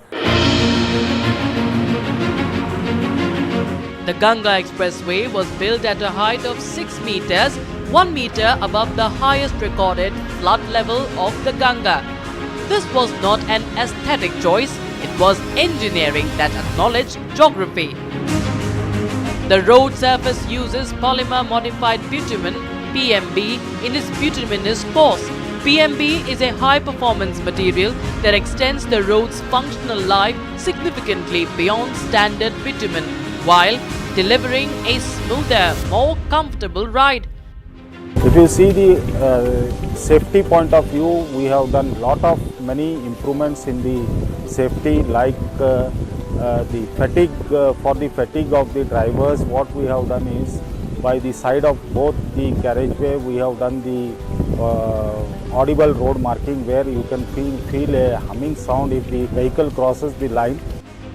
Dark fiber optical cable runs the entire 594-kilometer length of the project, a digital backbone that enables faster and more secure data transmission along one of India's most important travel corridors. Additionally हमने यहाँ पर optical fibre का भी use किया है in future जो AI driven data होगा for that purpose. Across the 464 kilometers built by Adani Enterprises, a crossing structure was built every 860 meters, 437 underpasses and 21 flyovers, ensuring that the expressway does not cut communities in two. And with a 120-meter right-of-way width, the road is already designed for the traffic it will carry not just today, but in the decades to come. Along the expressway, World-class amenity stops have been built. Food courts, fuel stations, motels, cafeterias, shopping plazas and vehicle service centers. Every 50 kilometers, 60 kilometers, we have petrol pumps and wayside amenities. There is a underpass which is connected for both the carriage. We have the trauma care center also in this. You have the EV station, gas stations also. Then we have motel, we have dhaba either. So every 60 kilometers travels, people can take rest and have a pleasant view of the highway and then move further. These are not afterthoughts, they are part of the design. 14 dormitory complexes. 7 dormitory complexes have been built on the Adani stretch, specifically for long-haul truck drivers. For a community that moves India's economy but has historically been left to fend for itself on the roadside. This is a practical acknowledgement of their role. EV charging station पर छोटी गाड़ियों के लिए अलग है, बड़ी गाड़ियों के लिए अलग है, ताकि दोनों अलग अलग क्षेत्र में अपने अपने काम कर सकें। ये ईवी चार्जिंग स्टेशन जो है फास्ट चार्जिंग करते हैं, तो उस हिसाब से एक 30-35 मिनट में जो उनका एक स्टॉपेज टाइम होता है, उसमें आप फूड कैफ़े का भी आनंद ले सकते हैं और हमारे यहाँ जो आप ईवी चार्ज भी कर सकते हैं, गाड़ी भी चार्ज हो सकती है। EV charging stations have been installed at 7 places along the route, positioning the expressway for the electric mobility transition that India is accelerating toward. The median across the 464-kilometer Adani-built stretch has been planted with saplings, and the Forest Department has added 4.5 lakh trees in avenue plantation along the corridor. 24/7 CCTV surveillance covers the full length of the road. Trauma centers are positioned at regular intervals. If any mishaps happen on the highway, the vehicle for the rescue reaches to the help within seconds of time, so that the golden hours are kept into mind, and all the vehicles are kept in between such a distance where people can attend immediately. Any accident happen on the road, people will be attending very immediately. The journey from Meerut to Prayagraj once took 11 hours. On the Ganga Expressway, it takes 6. 5 hours return to every journey, to every farmer rushing produce to a mandi, every professional commuting between cities, every family travelling for work or worship. Fuel consumption on the same journey falls by nearly 30%. These are not marginal improvements multiplied across millions of journeys. They are a structural shift in the region's productivity. The government of Uttar Pradesh has identified 11 industrial corridors across all 12 districts the expressway passes through. These corridors, designed to attract manufacturing, logistics, food processing and light industries, are viable because the road now exists. The Ganga Expressway is projected to generate approximately 3 lakh direct and indirect employment opportunities.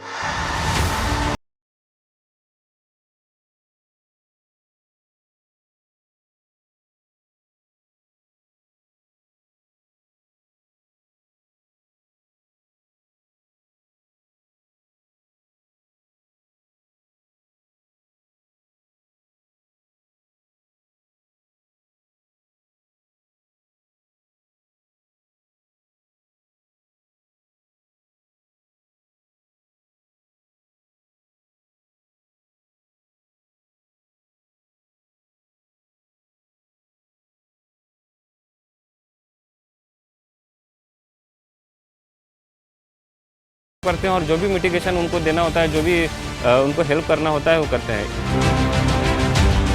Adani Road Transport Limited is part of a roads portfolio spanning 17 projects and over 5,300 lane kilometers across multiple Indian states. The Ganga Expressway is its most ambitious expression yet. For transporters, a highway is not measured only in kilometers. It is measured in time, fuel, reliability and ultimately profitability. To understand the real impact of the Ganga Expressway, a comparative route study was conducted between the traditional NH19 corridor and the Ganga Expressway. The Ganga Expressway reduces travel distance from 710 kilometers to just 594 kilometers, shortening the journey by 116 kilometers. Average travel speeds increase from 30 to 40 kilometers per hour to nearly 60 to 70 kilometers per hour, cutting the transit time from nearly 20 hours to just 12. But the biggest advantage lies in fuel efficiency. A truck traveling the same route consumes approximately 237 liters of fuel on NH19. On the Ganga Expressway, consumption falls to nearly 186 liters. That's a saving of 51 liters every trip, a reduction of more than 21%. At current diesel prices, that translates into fuel savings of nearly 4,700 rupees per journey. हम प्रयागराज से हरिद्वार 2-3 बार जा चुका हूँ। यहाँ की बहुत बढ़िया व्यवस्था है और डीजल पेट्रोल पंप पे डीजल मिल जाता है, खाने पीने की व्यवस्था मिल जाती है और सब कुछ है। लोग कह रहे हैं कि नए पेट्रोल ये टोल कम टोल ज़्यादा है, लेकिन ऐसा कुछ नहीं है। टोल का सही है, हम लोगों का समय बचत होती है ना, और डीजल माइलेज है, कंफर्टेबल रास्ते में कंफर्टेबल है, नहाने धोने की व्यवस्था सब कुछ बढ़िया है। इस एक्सप्रेस से बढ़िया कोई अभी तो नहीं है express way. Drivers reported reduced fatigue, smoother road conditions, improved driving comfort and safer journeys due to controlled access and modern highway design. हमारे जो फैटीग होता है, जो किसी को थोड़ा सा ड्राउजी हो जाता है ड्राइवर या फिर किसी को नींद आने लगती है, तो उसको भगाने के लिए हमारे यहाँ रंबल स्ट्रिप्स भी दी गई हैं, तो उस फैटीग को भगाने के लिए। और हमारे यहाँ 15 मीटर वाइड डिप्रेस्ड मीडियन है, जिसमें क्या है हमारा ATMS भी प्रोवाइडेड है वहाँ पर। The Ganga Expressway is more than a road connecting destinations. It is a corridor that compresses distance, saves time, lowers operating costs, and redefines the economics of movement across northern India. India in 2047 will be a nation of 1.6 billion people. Its economy, if the projections hold, will be among the 3 largest in the world. Its cities will be larger. Its farms will need to be more productive. Its supply chains will need to move faster, more reliably, at lower cost. The right roads in the right places, built to the right standard, are foundational to that future.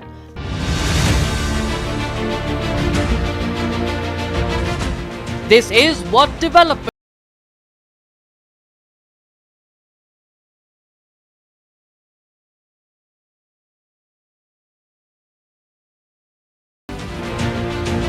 The Ganga has sustained this land for 5,000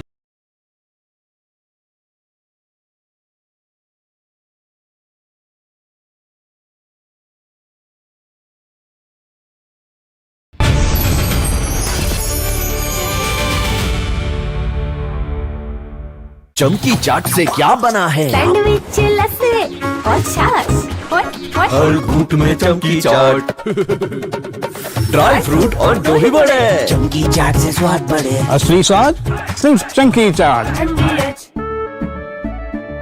केसरिया से मन जोगी हुआ रे, दिल झूमे देखो मतवारा हुआ रे। केसरिया से मन जोगी हुआ। हर पल मनाओ केसरी त्योहार। विमल, बोलो जुबान केसरी।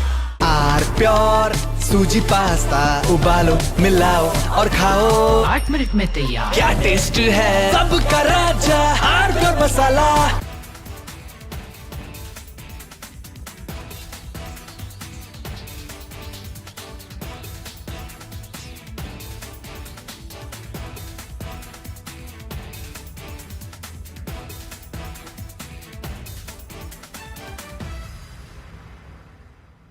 प्यास बुझाए ठंडक लाए सबको भाए जीरा से, MTH का जलजीरा जीरा से।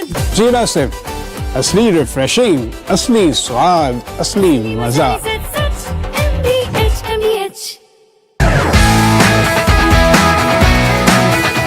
Rosa podcast wants to know. But I'm seeing a very soft version of Arnab. What did you expect? A mad guy shouting at the screen. I can't shut up. As debater or I'm a crazy debater. Facts everyone has. But I have brought back opinion into journalism because they didn't have the guts. I had the guts, I had the freedom, I had the intellect. I gave it my best shot. I still do it. There's no sense of how much money you want to make. No. It was always how much can you do. I used to be really proud seeing my father in uniform. I realized my father was doing something greater than his own job. If you were to again go back and look at from where you started as a journalist, so much. A junior Rahul would have spoken to a junior Arnab. Which Rahul?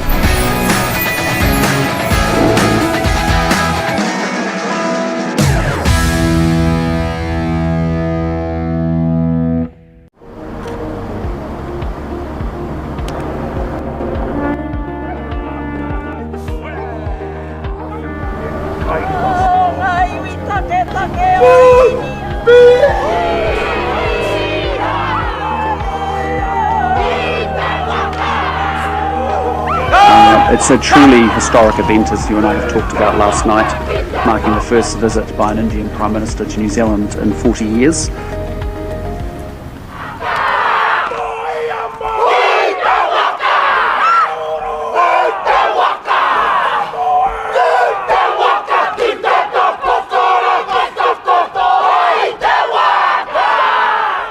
It is a great pleasure to honour to host you here today.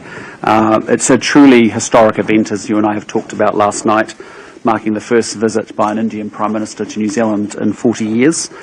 This visit is also a significant milestone in the New Zealand-India relationship. When I visited last year, you welcomed me and my delegation with great warmth and tremendous generosity, and I'm therefore delighted to welcome you here. Thank you for the relationship and thank you for what you've put into it personally.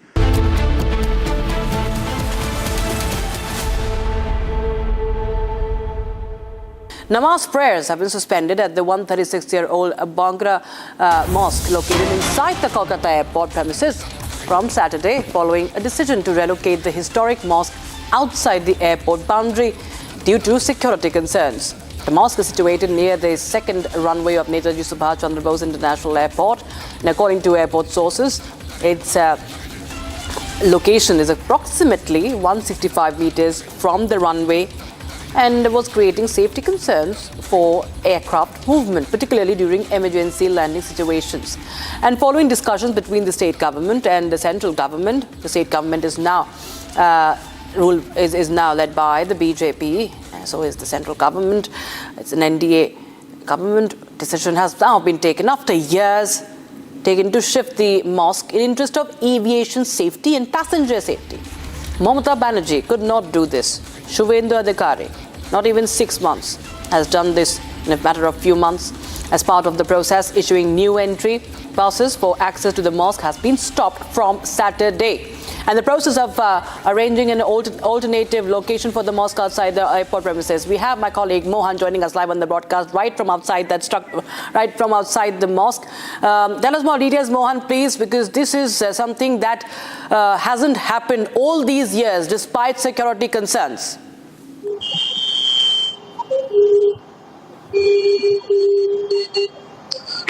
एकदम madam मैं बता दूं कि ठीक मैं जहाँ खड़ा हूँ ये बाईं ओर जो है ये काला जो गेट दिख रहा है यहाँ से इस रनवे एयरपोर्ट जो दमन विमान बंदर है दमन एयरपोर्ट है उसका रनवे में यही जो जगह है यहाँ से एंट्री लेकर के इसके भीतर में 136 साल पुराना एक मॉस्क था जो जिसमें प्रतिदिन यहाँ के लोग जो स्थानीय लोग हैं वो अपना सिर्फ आधार कार्ड दिखाकर आराम से इसके अंदर चले जाते थे और नमाज अदा किया करते थे।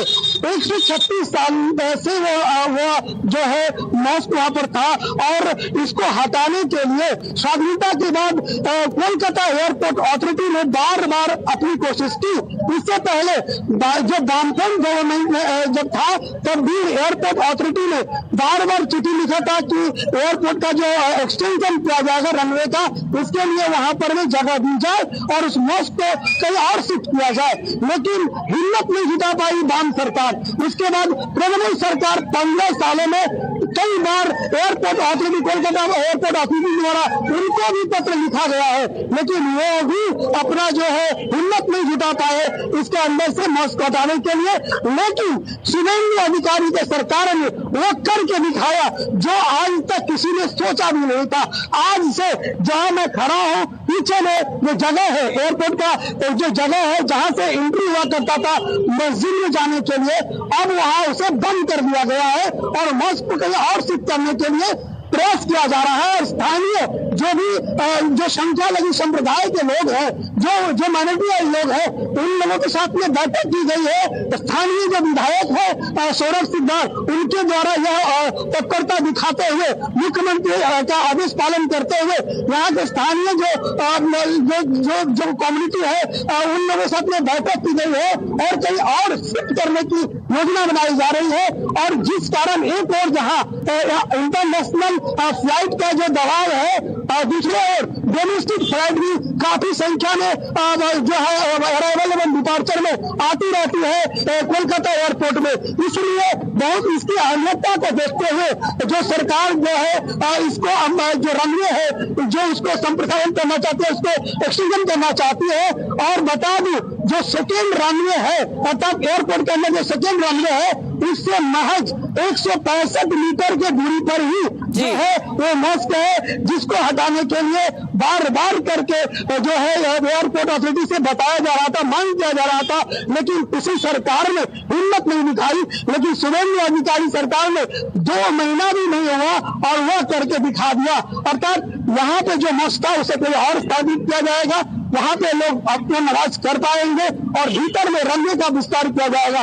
इस तरह से जो है सरकार की जो प्रक्रिया उसका जो पहल आज से शुरू हो गई है और इसे बंगाल के लोग बहुत ही अच्छे नजर से देखते हैं। कारण यहाँ पर जो है कोलकाता एयरपोर्ट पर एक और जहाँ इंटरनेशनल जो फ्लाइट से काफी संख्या में आती है, दूसरी तरफ जो डोमेस्टिक फ्लाइट है वह उसका भी गिनती बहुत है, जो बहुत रश होती है इस एयरपोर्ट में। इसके लिए एयरपोर्ट का जो रनवे है उसका विस्तार बहुत ही आवश्यकता था, जरूरी था, जिस कारण में जो सरकार ने एयरपोर्ट अथॉरिटी को यह करने की अनुमति दी है। बिल्कुल Bane and my साथ we'll just show our viewers once again to help understand why is it of importance and where exactly it was. Just as Mohan was telling us, it is just 165 meters away from the tarmac at the Kolkata airport. That's the map we see, viewers, and the exact position you can see, at least what the map suggests to us, is that this is where the mosque is. You can see it's 165 meters away from the tarmac, and this is it's a centuries-old mosque, 136-year-old Bakra mosque. It is also called as Goripur Jami Masjid, and this is near the secondary runway of the Netaji Subhash Chandra Bose International Airport, and none of the previous governments could do. The Trinamool Congress refused to listen to the authorities that this was a security threat, especially when there are emergency landing. So this is happening after the BJP takes over in Bengal. All these decades, this could not happen. Mohan, हमें आप बताएं कि जब भी पिछली सरकार थी, जब तृणमूल की सरकार थी, क्या वजह दी जाती थी, किस बुनियाद पे, किस बेसिस पर इसको हटाने से मना किया जाता था?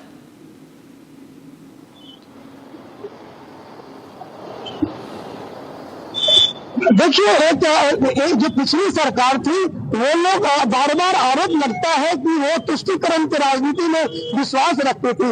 हर मुद्दे पर जहां भी इस तरह का होता है, मतलब ऐसा कोलकाता में देखा गया है कि दुर्गा पूजा के पंडालों में नमाज की जो घटना है वो नजर आई है, लेकिन इस तरह से तुष्टीकरण इसे थीम बता करके, एक आपसी भाईचारा बता करके बार बार इसको जो है थोपा गया है। लेकिन जब नई सरकार कोलकाता में आया है, बंगाल में आया है, तब सरकार का किसी भी तरह का तुष्टीकरण में विश्वास नहीं रखती। जो सही है सही को सही और गलत को गलत यह सरकार बोलना जानती है, और इसीलिए जो है मजबूत इरादा और मजबूत सरकार रहे तो कुछ भी संभव है।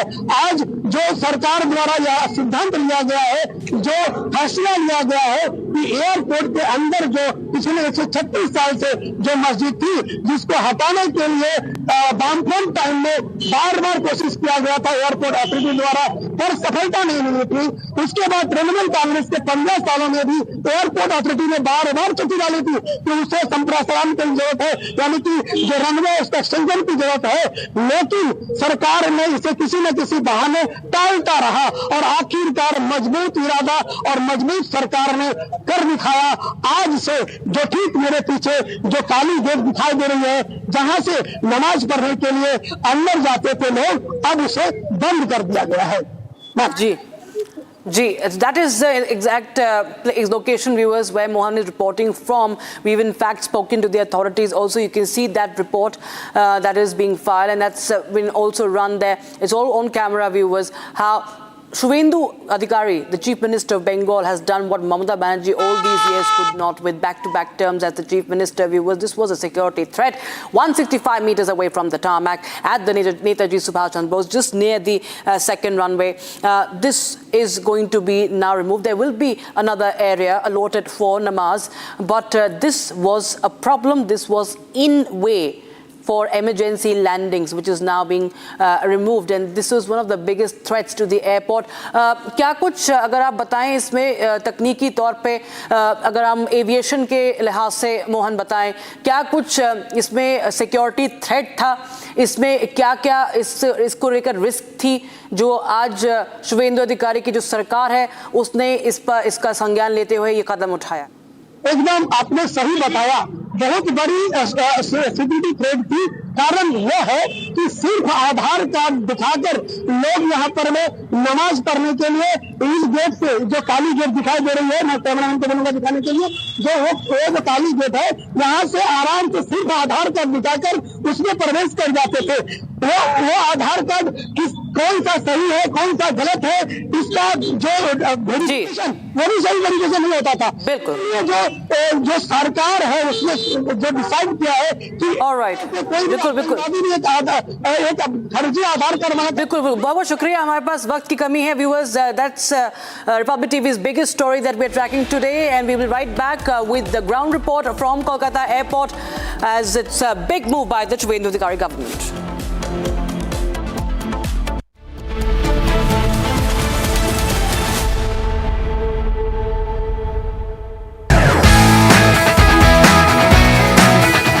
Rosa podcast wants to know, but I'm seeing a very soft version of Arnab. What did you expect? A mad guy shouting at the screen. I can't shut up. As debater, or I'm a crazy debater. Facts everyone has, but I have brought back opinion into journalism because they didn't have the guts. I had the guts, I had the freedom, I had the intellect. I gave it my best shot. I still do it. There's no sense of how much money you want to make. No, it was always how much can you do. I used to be really proud seeing my father in uniform. I realized my father was doing something greater than his own job. If you were to again go back and look at from where you started as a journalist, so much. A junior Rahul would have spoken to a junior Arnab. Which Rahul?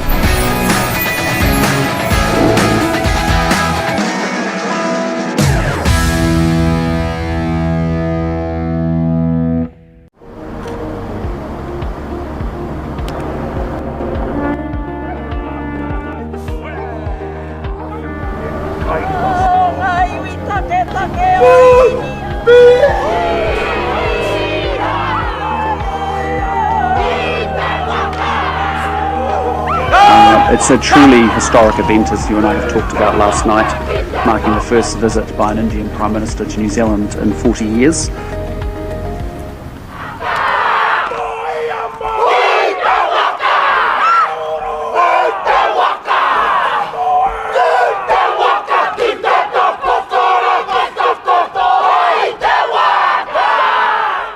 It is a great pleasure to honour to host you here today.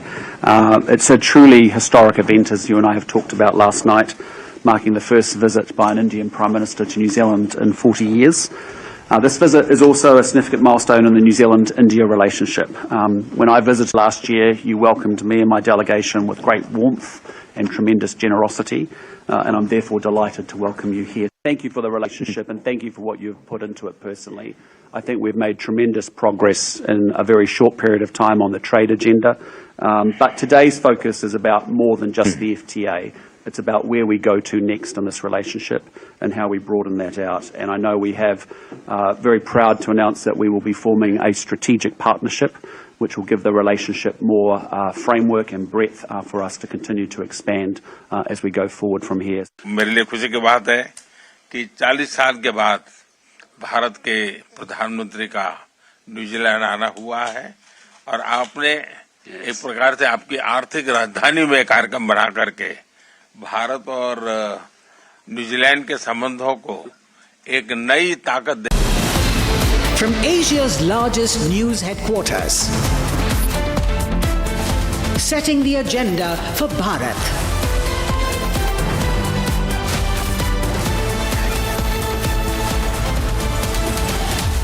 You're watching Republic.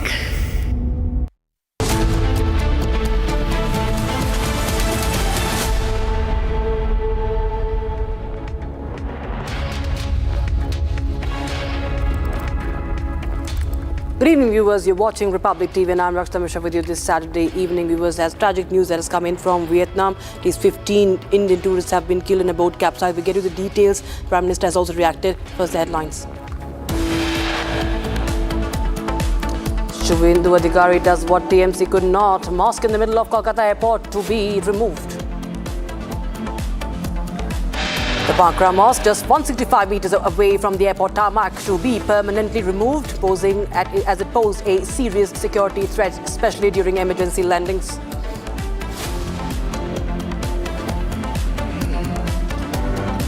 Boat carrying mostly Indian tourists capsizes in Vietnam. 15 Indians reported dead.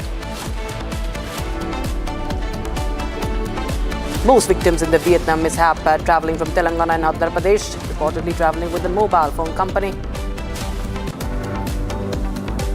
And the big question from Jammu Kashmir, is Omar Abdullah defending the separatists? He justifies the invite to Mirwais Umar Farooq. Iran vows revenge for Ayatollah Khamenei. Junior Khamenei, Mujtaba, says, will avenge father's death. That's the demand of the nation.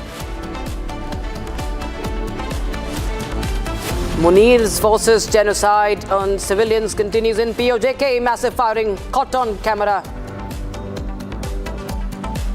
And India's 6th Nilgiris class stealth frigate commissioned INS Mahendragiri to guard the eastern coast.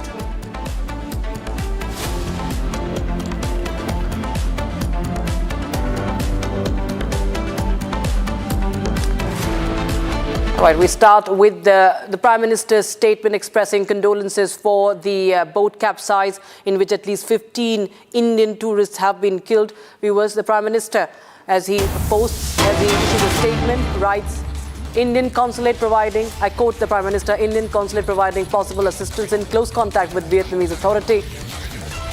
He expresses condolences and assuring that the Indian consulate is providing all possible assistance. And that's the breaking news we have right now. In fact, we have the Prime Minister. In fact, the Vice President of India has also expressed deep condolences to the bereaved. The Prime Minister says sincere condolences to the families who lost their loved ones, prayers for the early recovery of the injured survivors. And we was in some more updates coming in on the tragedy. The government of Telangana's General Administration Department has established a control room following the capsizing of a boat carrying Indian tourists, including people from Telangana near Phu Chok Island in Vietnam. And in fact, Aishwarya is joining us live in the broadcast from Hyderabad. Aishwarya, the control room has been set up for the rescue and assistance efforts. Tell us more details.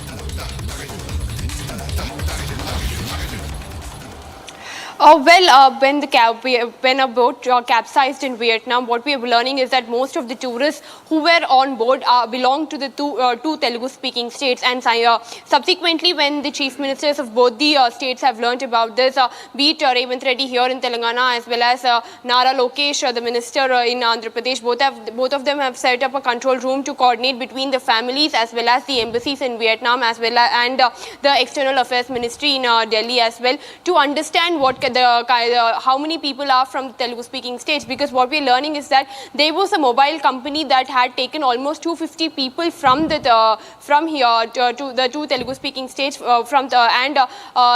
almost 35 is from Andhra Pradesh and 40 is from Telangana. Though, however, this news is from sources and it is not officially confirmed by anybody. But what we're learning is that most of the tourists who were on board belong to the two Telugu-speaking states, and that is the reason both the governments are trying to understand the gravity of the situation, to understand how many of the people belonging to Telangana and Andhra Pradesh have lost their lives, and trying to coordinate between the families as well as the embassy, and trying to gather more information to put out an official statement on the number of casualties and out of who are from the two Telugu-speaking states. So what we're learning is that both of them have set up a control room, and we are awaiting an official number of how many are from Telangana and Andhra Pradesh. We're also learning most of them are also from Tamil Nadu and other states as well, but almost most of them who were on board are from Telangana and Andhra Pradesh.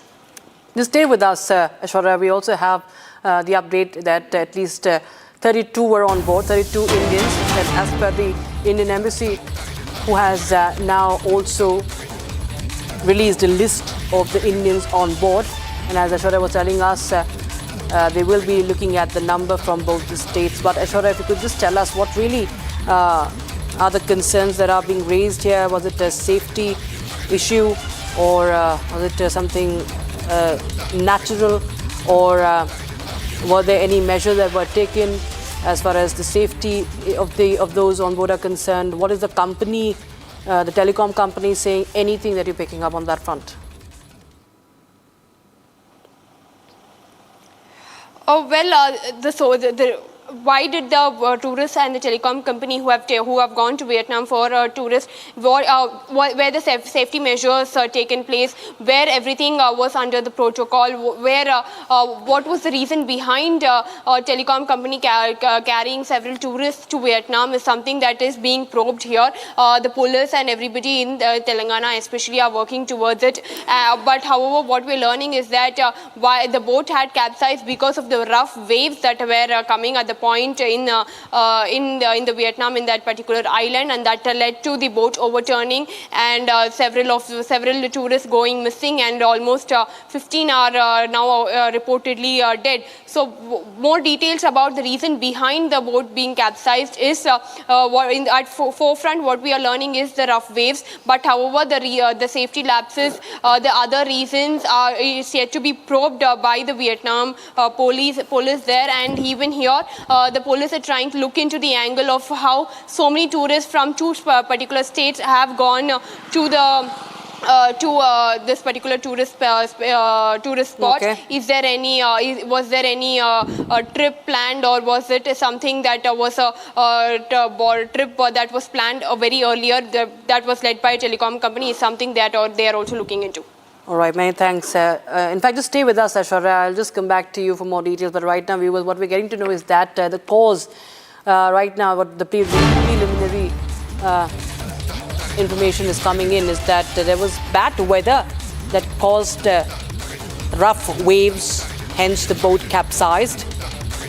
And this happened near the Phu Quoc Island, killed 15 Indians. Rescue teams have been rushed to the spot, and it's a massive search and rescue operation to assist the survivors and find the missing. And viewers, you can see, in fact, there are more updates coming in right now as we speak. The moment of capsize also caught on camera. 4 from Andhra Pradesh are still missing in Vietnam. Aishwarya, is what we are getting to know. Aishwarya, 4 from Andhra Pradesh are still missing. And Andhra Minister Nara Lokesh has also said that he is in touch with that the Andhra Pradesh administration is in touch with the centre to get more information and coordinate. Well, yes, be it Nara Lokesh in Andhra Pradesh, the minister, or here even Chief Minister Revant Reddy, both of them have put up a control room to navigate as well as to understand the gravity of this particular accident and to understand how many of them are from Telangana and Andhra Pradesh, and they are trying to look into several details as well. So the control rooms have been set up, control numbers have also been given out, helpline numbers have also been given out in the public, so that the people whose relatives or family members who have gone to these particular trip can contact through the call center number and get more details about the accident. What we're learning is that there are several out of the 32 Indians, there are several who have gone missing, and there are only few people who have been identified. Out of them, reportedly 4 are from Andhra Pradesh who are still missing. But however, it is yet to be confirmed whether is this an official number that 4 of them from Andhra Pradesh are missing or no. This is just by sources that we can gather. We can confirm that maybe 4 of them from Andhra Pradesh are missing. But on upfront, there are several Indians who were out of the 32 who went on the trip. 15 are dead and several are gone missing. There's no report about the other remaining numbers who were on board. So what we learn, we are yet to be confirmed with the number of how many are missing, how many 15 are dead is what we are learning, but how many belonging to from which state, all of these are the details that we are also awaiting here. Thank you so much, Ashwara, joining us there on the broadcast. Let's just show you the moment when the tragedy hit. You can see those waves, viewers, that really went violent, I beg your pardon. They got really violent there. The rough seas out there near the island in Vietnam. And we'll just show you those visuals, the multiple visuals that we have received, where you can see those victims that are lying. Many of them were being tried to revive, giving CPR. And those are the visuals, viewers. You can see video number 1 shows you the moment the boat capsized, and then the chaos that followed in video number 2, and the remaining videos, viewers, you can see is all from the aftermath of that boat capsize. The tragedy just left at least 15 Indians dead. All right, our top focus also remains, viewers, with a story from West Bengal. Namaz prayers have been suspended at the 136-year-old Bankra Mosque. Now, why has it been suspended, viewers? Because it is going to be removed.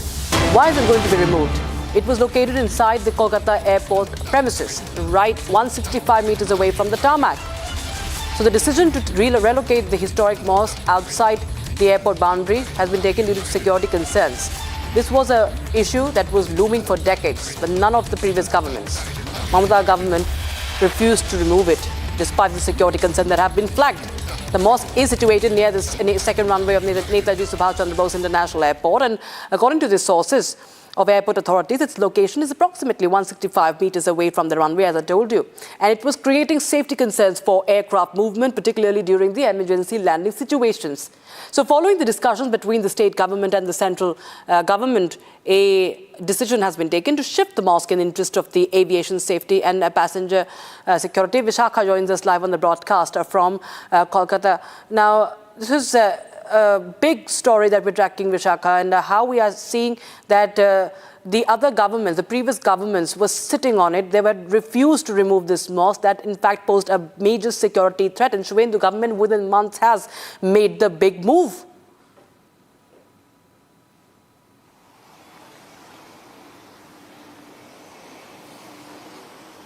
Exactly, Rakshita, what you have said.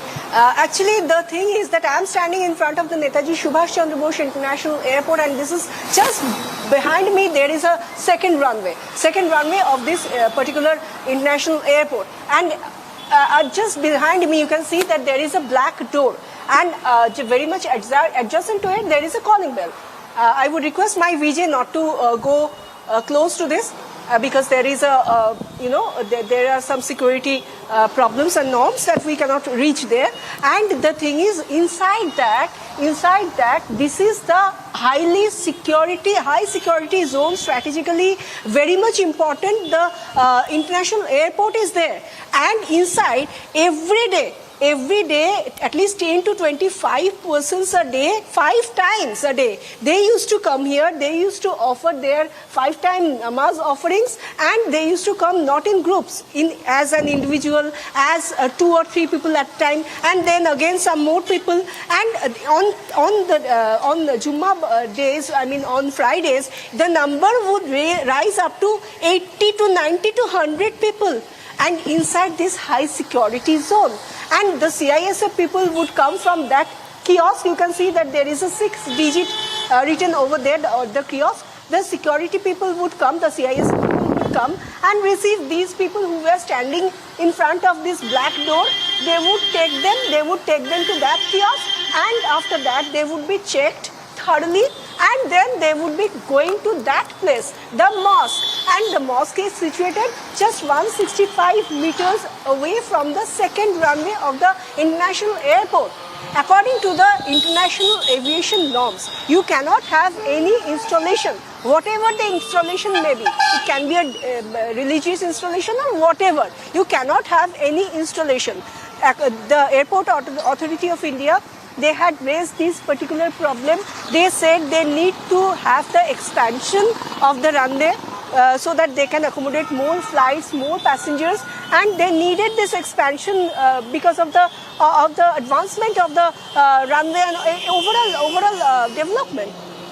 But the previous Mamata Banerjee government, they didn't ever pay heed to this particular thing. They didn't ever address, because they wanted to keep their vote bank alive. See, if they didn't go there inside this tarmac and offer their prayers for namaz, they have numerous other options. This particular community have other options too, because just opposite to me, I would like my VJ to show you, there is another mosque. Just opposite to this particular tarmac area, there is one more big mosque. They can offer their namaz over there too, because they have numerous options. It is not the only mosque that they need to come and do the namaz offerings. It is not the only place, but they used to come.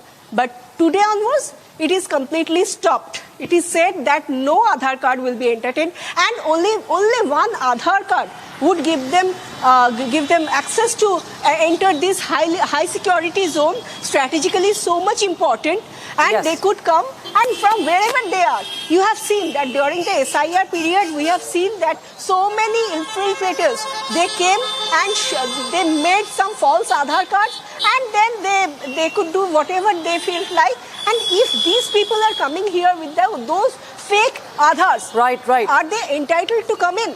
And why they will be entitled to come in? The action has been taken in, so of course, looking at the security concerns. Thank you so much, Vishakha, for joining us with that ground report live from the Kolkata airport. We have another report that has been filed by our colleagues in Kolkata. Take a listen in. एकदम madam मैं बता दूं कि ठीक मैं जहाँ खड़ा हूँ, ये बाईं ओर जो है, ये काला जो गेट दिख रहा है, यहाँ से इस रनवे एयरपोर्ट जो दमदम विमान बंदर है, दमदम एयरपोर्ट है, उसका रनवे में यही जो जगह है, यहाँ से एंट्री लेकर के इसके भीतर में 136 साल पुराना एक मॉस्क था, जिसमें प्रतिदिन यहाँ के लोग, जो स्थानीय लोग हैं, वो अपना सिर्फ आधार कार्ड दिखाकर आराम से इसके अंदर चले जाते थे और नमाज अदा किया करते थे। 136 साल से वो जो है मॉस्क वहां पर था, और इसको हटाने के लिए स्वाधीनता के बाद कोलकाता एयरपोर्ट अथॉरिटी ने बार बार अपनी कोशिश की। इससे पहले जब वामफ्रंट गवर्नमेंट जब था, तब भी एयरपोर्ट अथॉरिटी ने बार बार चिट्ठी लिखा था कि एयरपोर्ट का जो एक्सटेंशन किया जाएगा रनवे का, उसके लिए वहां पर में जगह दी जाए और उस मॉस्क को कहीं और शिफ्ट किया जाए, लेकिन हिम्मत नहीं जुटा पाई वाम सरकार। उसके बाद तृणमूल सरकार 15 सालों में कई बार airport authority, Kolkata airport authority द्वारा उनको भी पत्र लिखा गया है, लेकिन वो भी अपना जो है हिम्मत नहीं जुटा पाए इसके अंदर से मॉस्क हटाने के लिए। लेकिन सुवेंदु अधिकारी के सरकार ने वो करके दिखाया जो आज तक किसी ने सोचा भी नहीं था। आज से जहां मैं खड़ा हूं, पीछे में जो जगह है एयरपोर्ट का, जो जगह है जहां से एंट्री हुआ करता था मस्जिद में जाने के लिए, अब वहां उसे बंद कर दिया गया है और मॉस्क को कहीं और शिफ्ट करने के लिए प्रयास किया जा रहा है। स्थानीय जो भी जो संख्या लगी संप्रदाय के लोग हैं, जो माइनॉरिटी लोग हैं, उन लोगों के साथ में बैठक की गई है।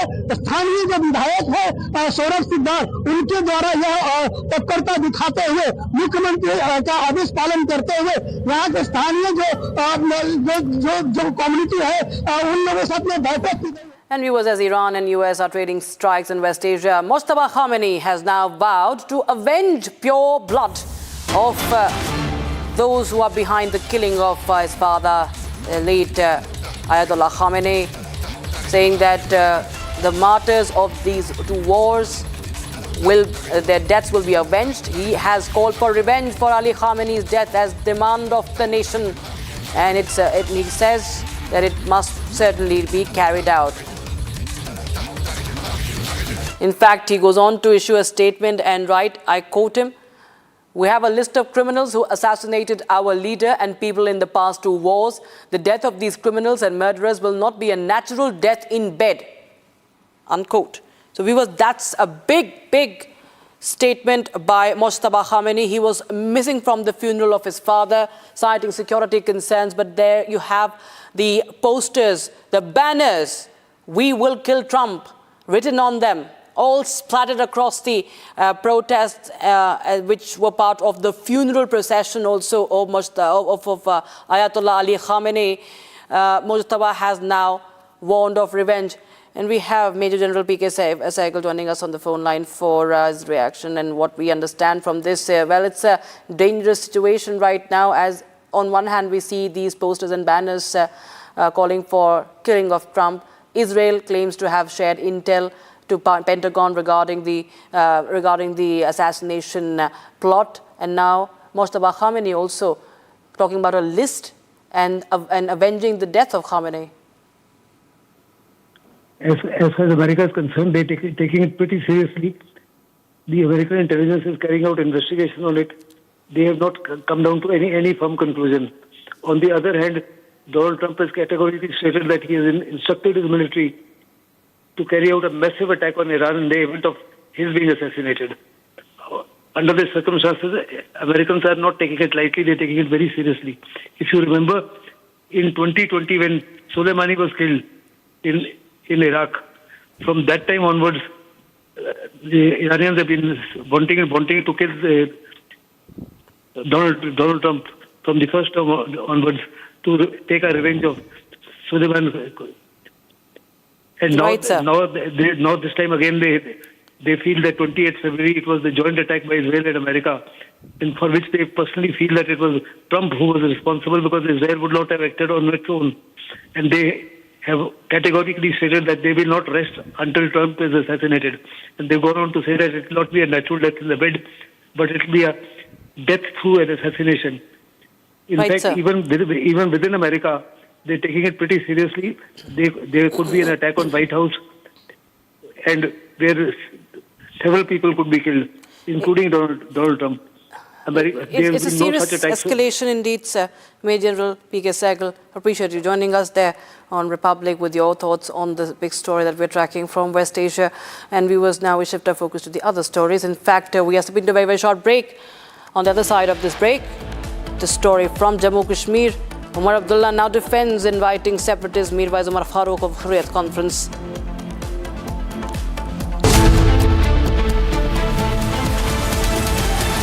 थोड़े में ज्यादा स्वाद यही तो है इसकी खास बात। वाओ मामा, क्या स्वाद है? अरे मेरे राजा, Amity has been ranked amongst the top 3% universities globally, a testimony to Amity's globally benchmarked quality. चमकी चाट से क्या बना है? सैंडविच, लस्सी और छाछ। हर घूंट में चमकी चाट, ड्राई फ्रूट और दही बड़े। चमकी चाट से स्वाद बढ़े। असली स्वाद सिर्फ चमकी चाट। रानी, इस घर में कुछ है जो टूटता नहीं।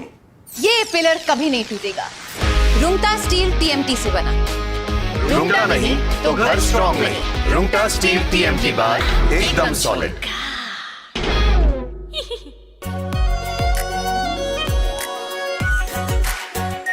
Are pure shahi paneer masala, delicious, healthy every day.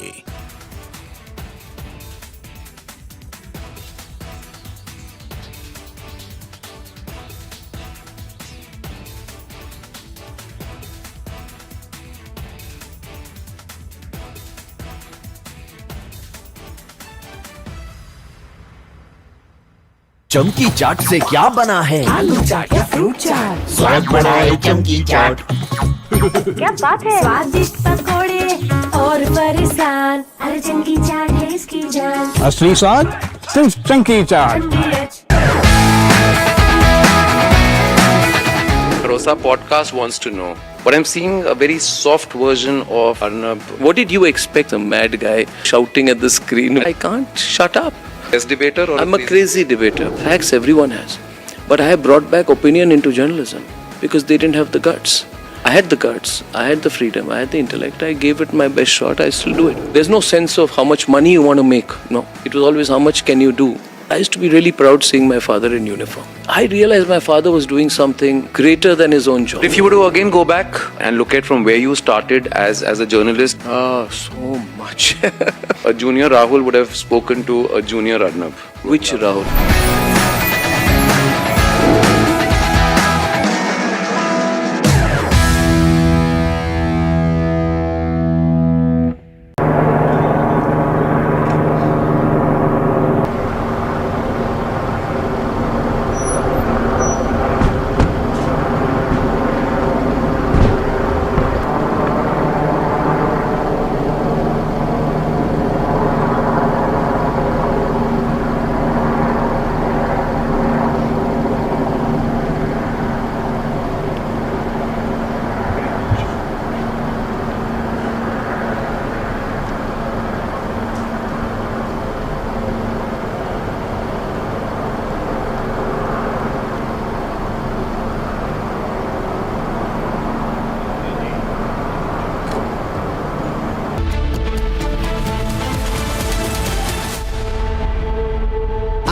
Pure सूजी पास्ता उबालो मिलाओ और खाओ 8 मिनट में तैयार। क्या टेस्ट है, सबका राजा pure masala.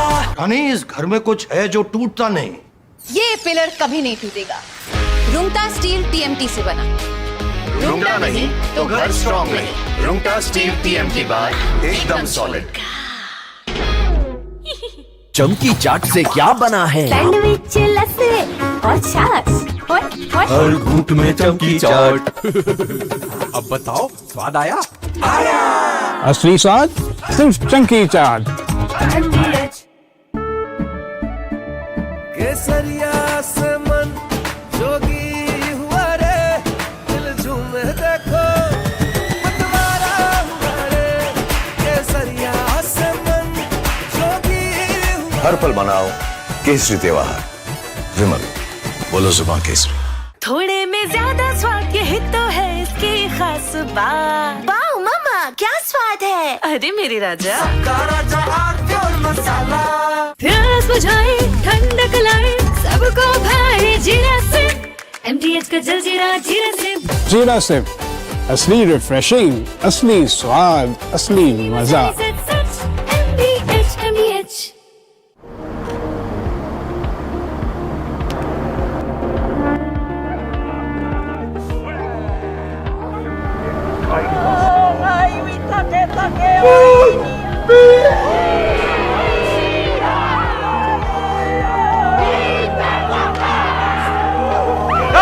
It's a truly historic event, as you and I have talked about last night, marking the first visit by an Indian Prime Minister to New Zealand in 40 years.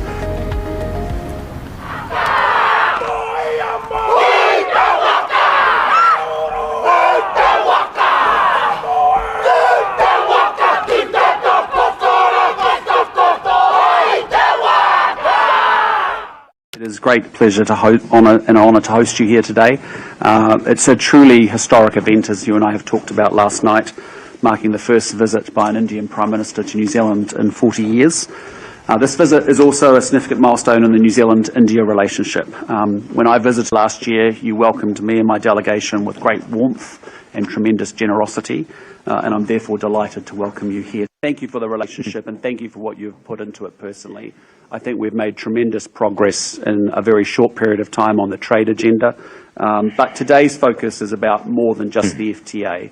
It's about where we go to next in this relationship and how we broaden that out. And I know we have very proud to announce that we will be forming a strategic partnership which will give the relationship more framework and breadth for us to continue to expand as we go forward from here. मेरे लिए खुशी की बात है कि 40 साल के बाद भारत के प्रधानमंत्री का न्यूजीलैंड आना हुआ है और आपने एक प्रकार से आपकी आर्थिक राजधानी में कार्यक्रम बना करके भारत और न्यूजीलैंड के संबंधों को एक नई ताकत देने का एक अवसर।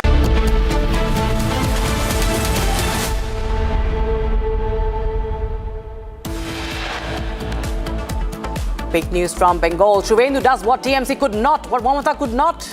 Mosque in the middle of Kolkata airport to be now removed.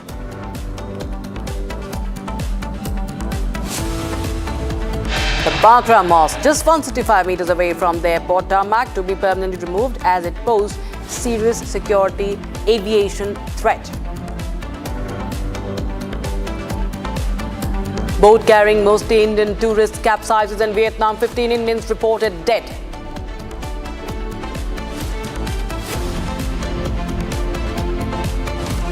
Most victims in Vietnam mishap travelling from Telangana and Andhra Pradesh, reportedly travelling with a mobile phone company. The big question from Jammu and Kashmir is Omar Abdullah defending separatists. The Chief Minister justifies inviting separatist Mirwais Umar Farooq for the protest in Delhi. Iran vows revenge for Ayatollah Khamenei's death. Mujtaba says will avenge father's death. That's the demand of Iran.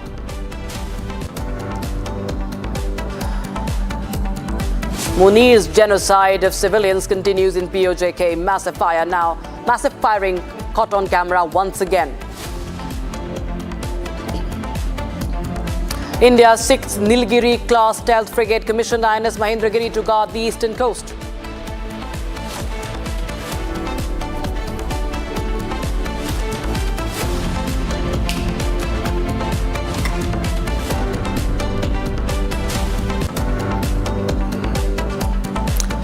Well, welcome. You're watching Republic and I'm Arnab with you. We start with news coming in from Manipur, where tensions are erupting in Kanto Sabal.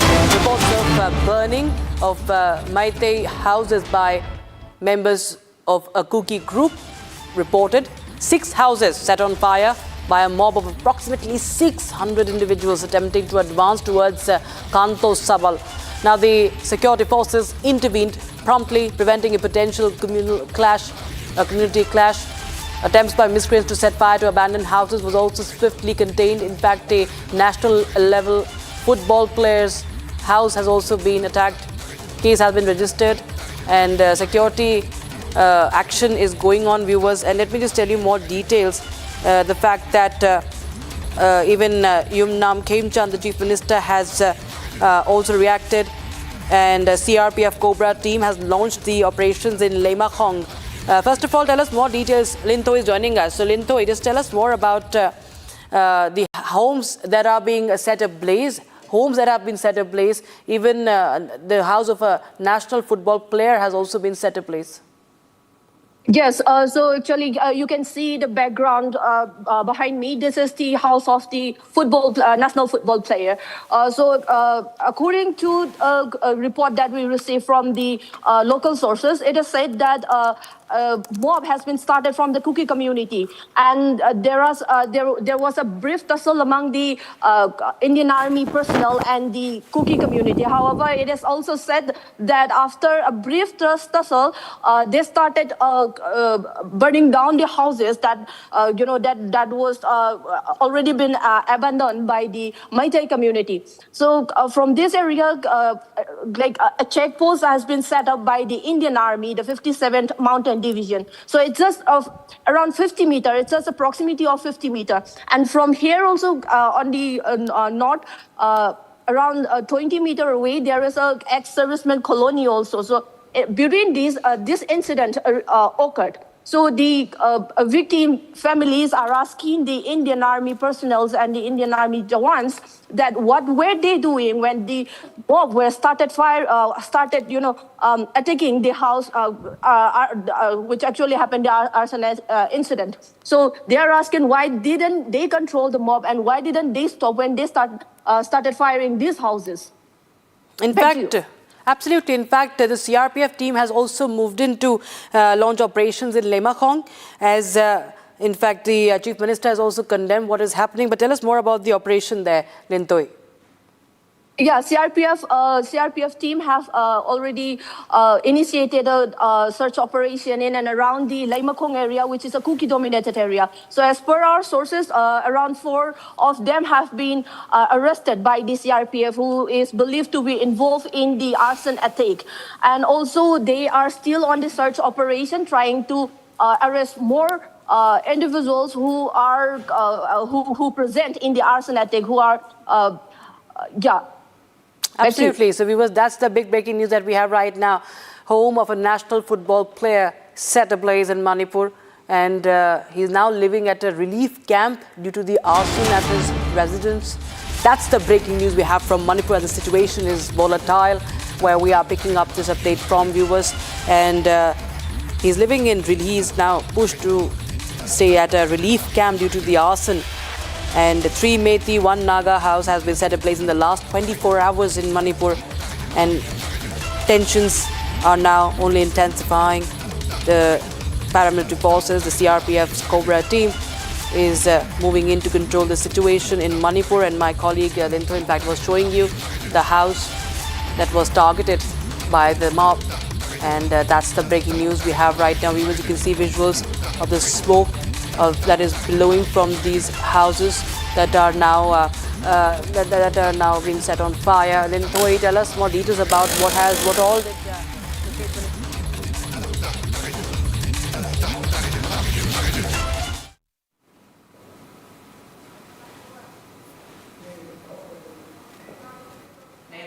and set ablaze the house, and this is the house that was partially burned down. The Manipur fire team have intervened and started dozing off all the fires here. And this is the actual house of the national player who is right now currently residing in the relief camp. He only could recover his one photo and one of his trophy that he received during his game. So this is the you can see this is the visual of how the arson attack has carried out, and this is nothing has remained in this place, no bad, nothing, like all of the things has been burned down.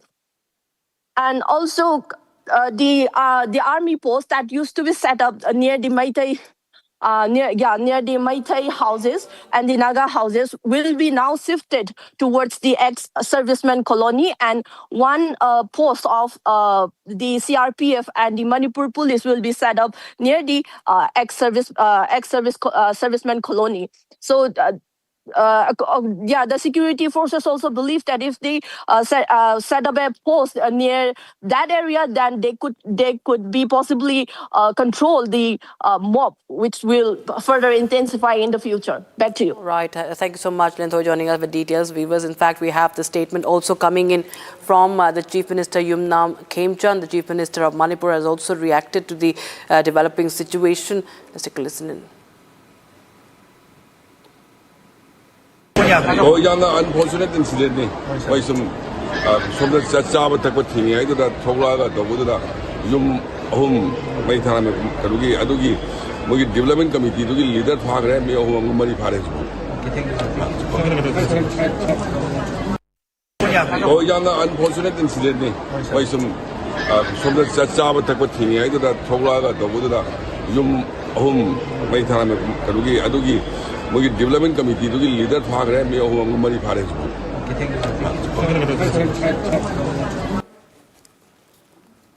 And now we was on to the big story from Kashmir. Umar Abdullah has now justified inviting Mirwais Umar Farooq, the Hurriyat Conference leader, the separatist who for the protests in Jantar Mantar. He has defended the invite to all. He says that invite has been extended to all, including religious figures. And he has accused the centre of backstabbing Jammu Kashmir. In fact, he went on to say that issues concerning the entire Jammu Kashmir belongs to all known political and political leaders. And that is why he invited everyone, including Ghulam Nabi Azad, Altaf Bukhari and others. He said that only the fight for statehood belongs to everyone. We'll just try and get our reporters also on that. You can connect with Zenith for more details. We will also play out Omar Abdullah's soundbite there. But he, viewers, has defended the invite to Mirwais Umar Farooq. Mirwais Umar Farooq, viewers, is a separatist leader. He was founded the Hurriyat Conference, and he's the only one, you see, who's a non-political name in the list that also has India Alliance leaders, calling for a protest in Jantar Mantar of Delhi to demand statehood for Jammu and Kashmir. And now Omar Abdullah, when asked, he says that Jammu Kashmir has been backstabbed by the centre, and everyone in Jammu Kashmir, including religious figures, have been invited. So he's taking the excuse here to defend inviting a separatist. That's the breaking news we have right now.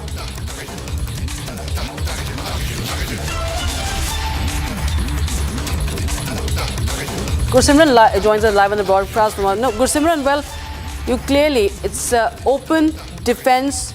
Openly, he's defending the Chief Minister, sitting Chief Minister of Jammu Kashmir, is now defending separatist Mirwais Umar Farooq, and he's citing reasons of calling religious figures. Now, I don't know how many of them are religious figures. He's calling a separatist a religious figure just because he's called the Mirwais. And if it's that, then why didn't he call even his own Srinagar MP, his party leader, Ruhollah Mehdi, who's also a Shia cleric? Yes, Umar is trying to defend their move of the party to actually invite Mirwais Umar Farooq, a separatist, to the restoration of Jammu and Kashmir protest at the Jantar Mantar. And we have seen BJP has been aggressively vocal about this. Joined by me is the BJP MLA R.S. Pathania with me. Mr. Pathania, Omar Abdullah has once again tried to defend it. He has said centre has backstabbed Jammu and Kashmir. And second, he has said that we have invited everyone or religious figures. So he's trying to differentiate and put Mirwais into the category of the religious figures, not separatists. Frustration, despair and despondency writ large in Jammu and Kashmir, and particularly in National Conference also. How come and how is it justified to bring in a separatist leader for an issue like statehood? Let me first of all say one thing very clear and very categorical. Statehood is no more an issue, it's a non-issue. Once a particular thing has been promised by the Prime Minister of India, by the Home Minister, and officially by the Sarkar in the Supreme Court also, how come we could try to wage a war over a teacup? So Jammu Kashmir is a state, Jammu Kashmir will be a state very soon. But let me explain, let me beseech one thing, very clear, very forthright, very frank. What time frame has National Conference with regard to its election commitments? When the people of Jammu and Kashmir will have access to free cylinders, 1 lakh jobs, free ration, 200 units of electricity, and all other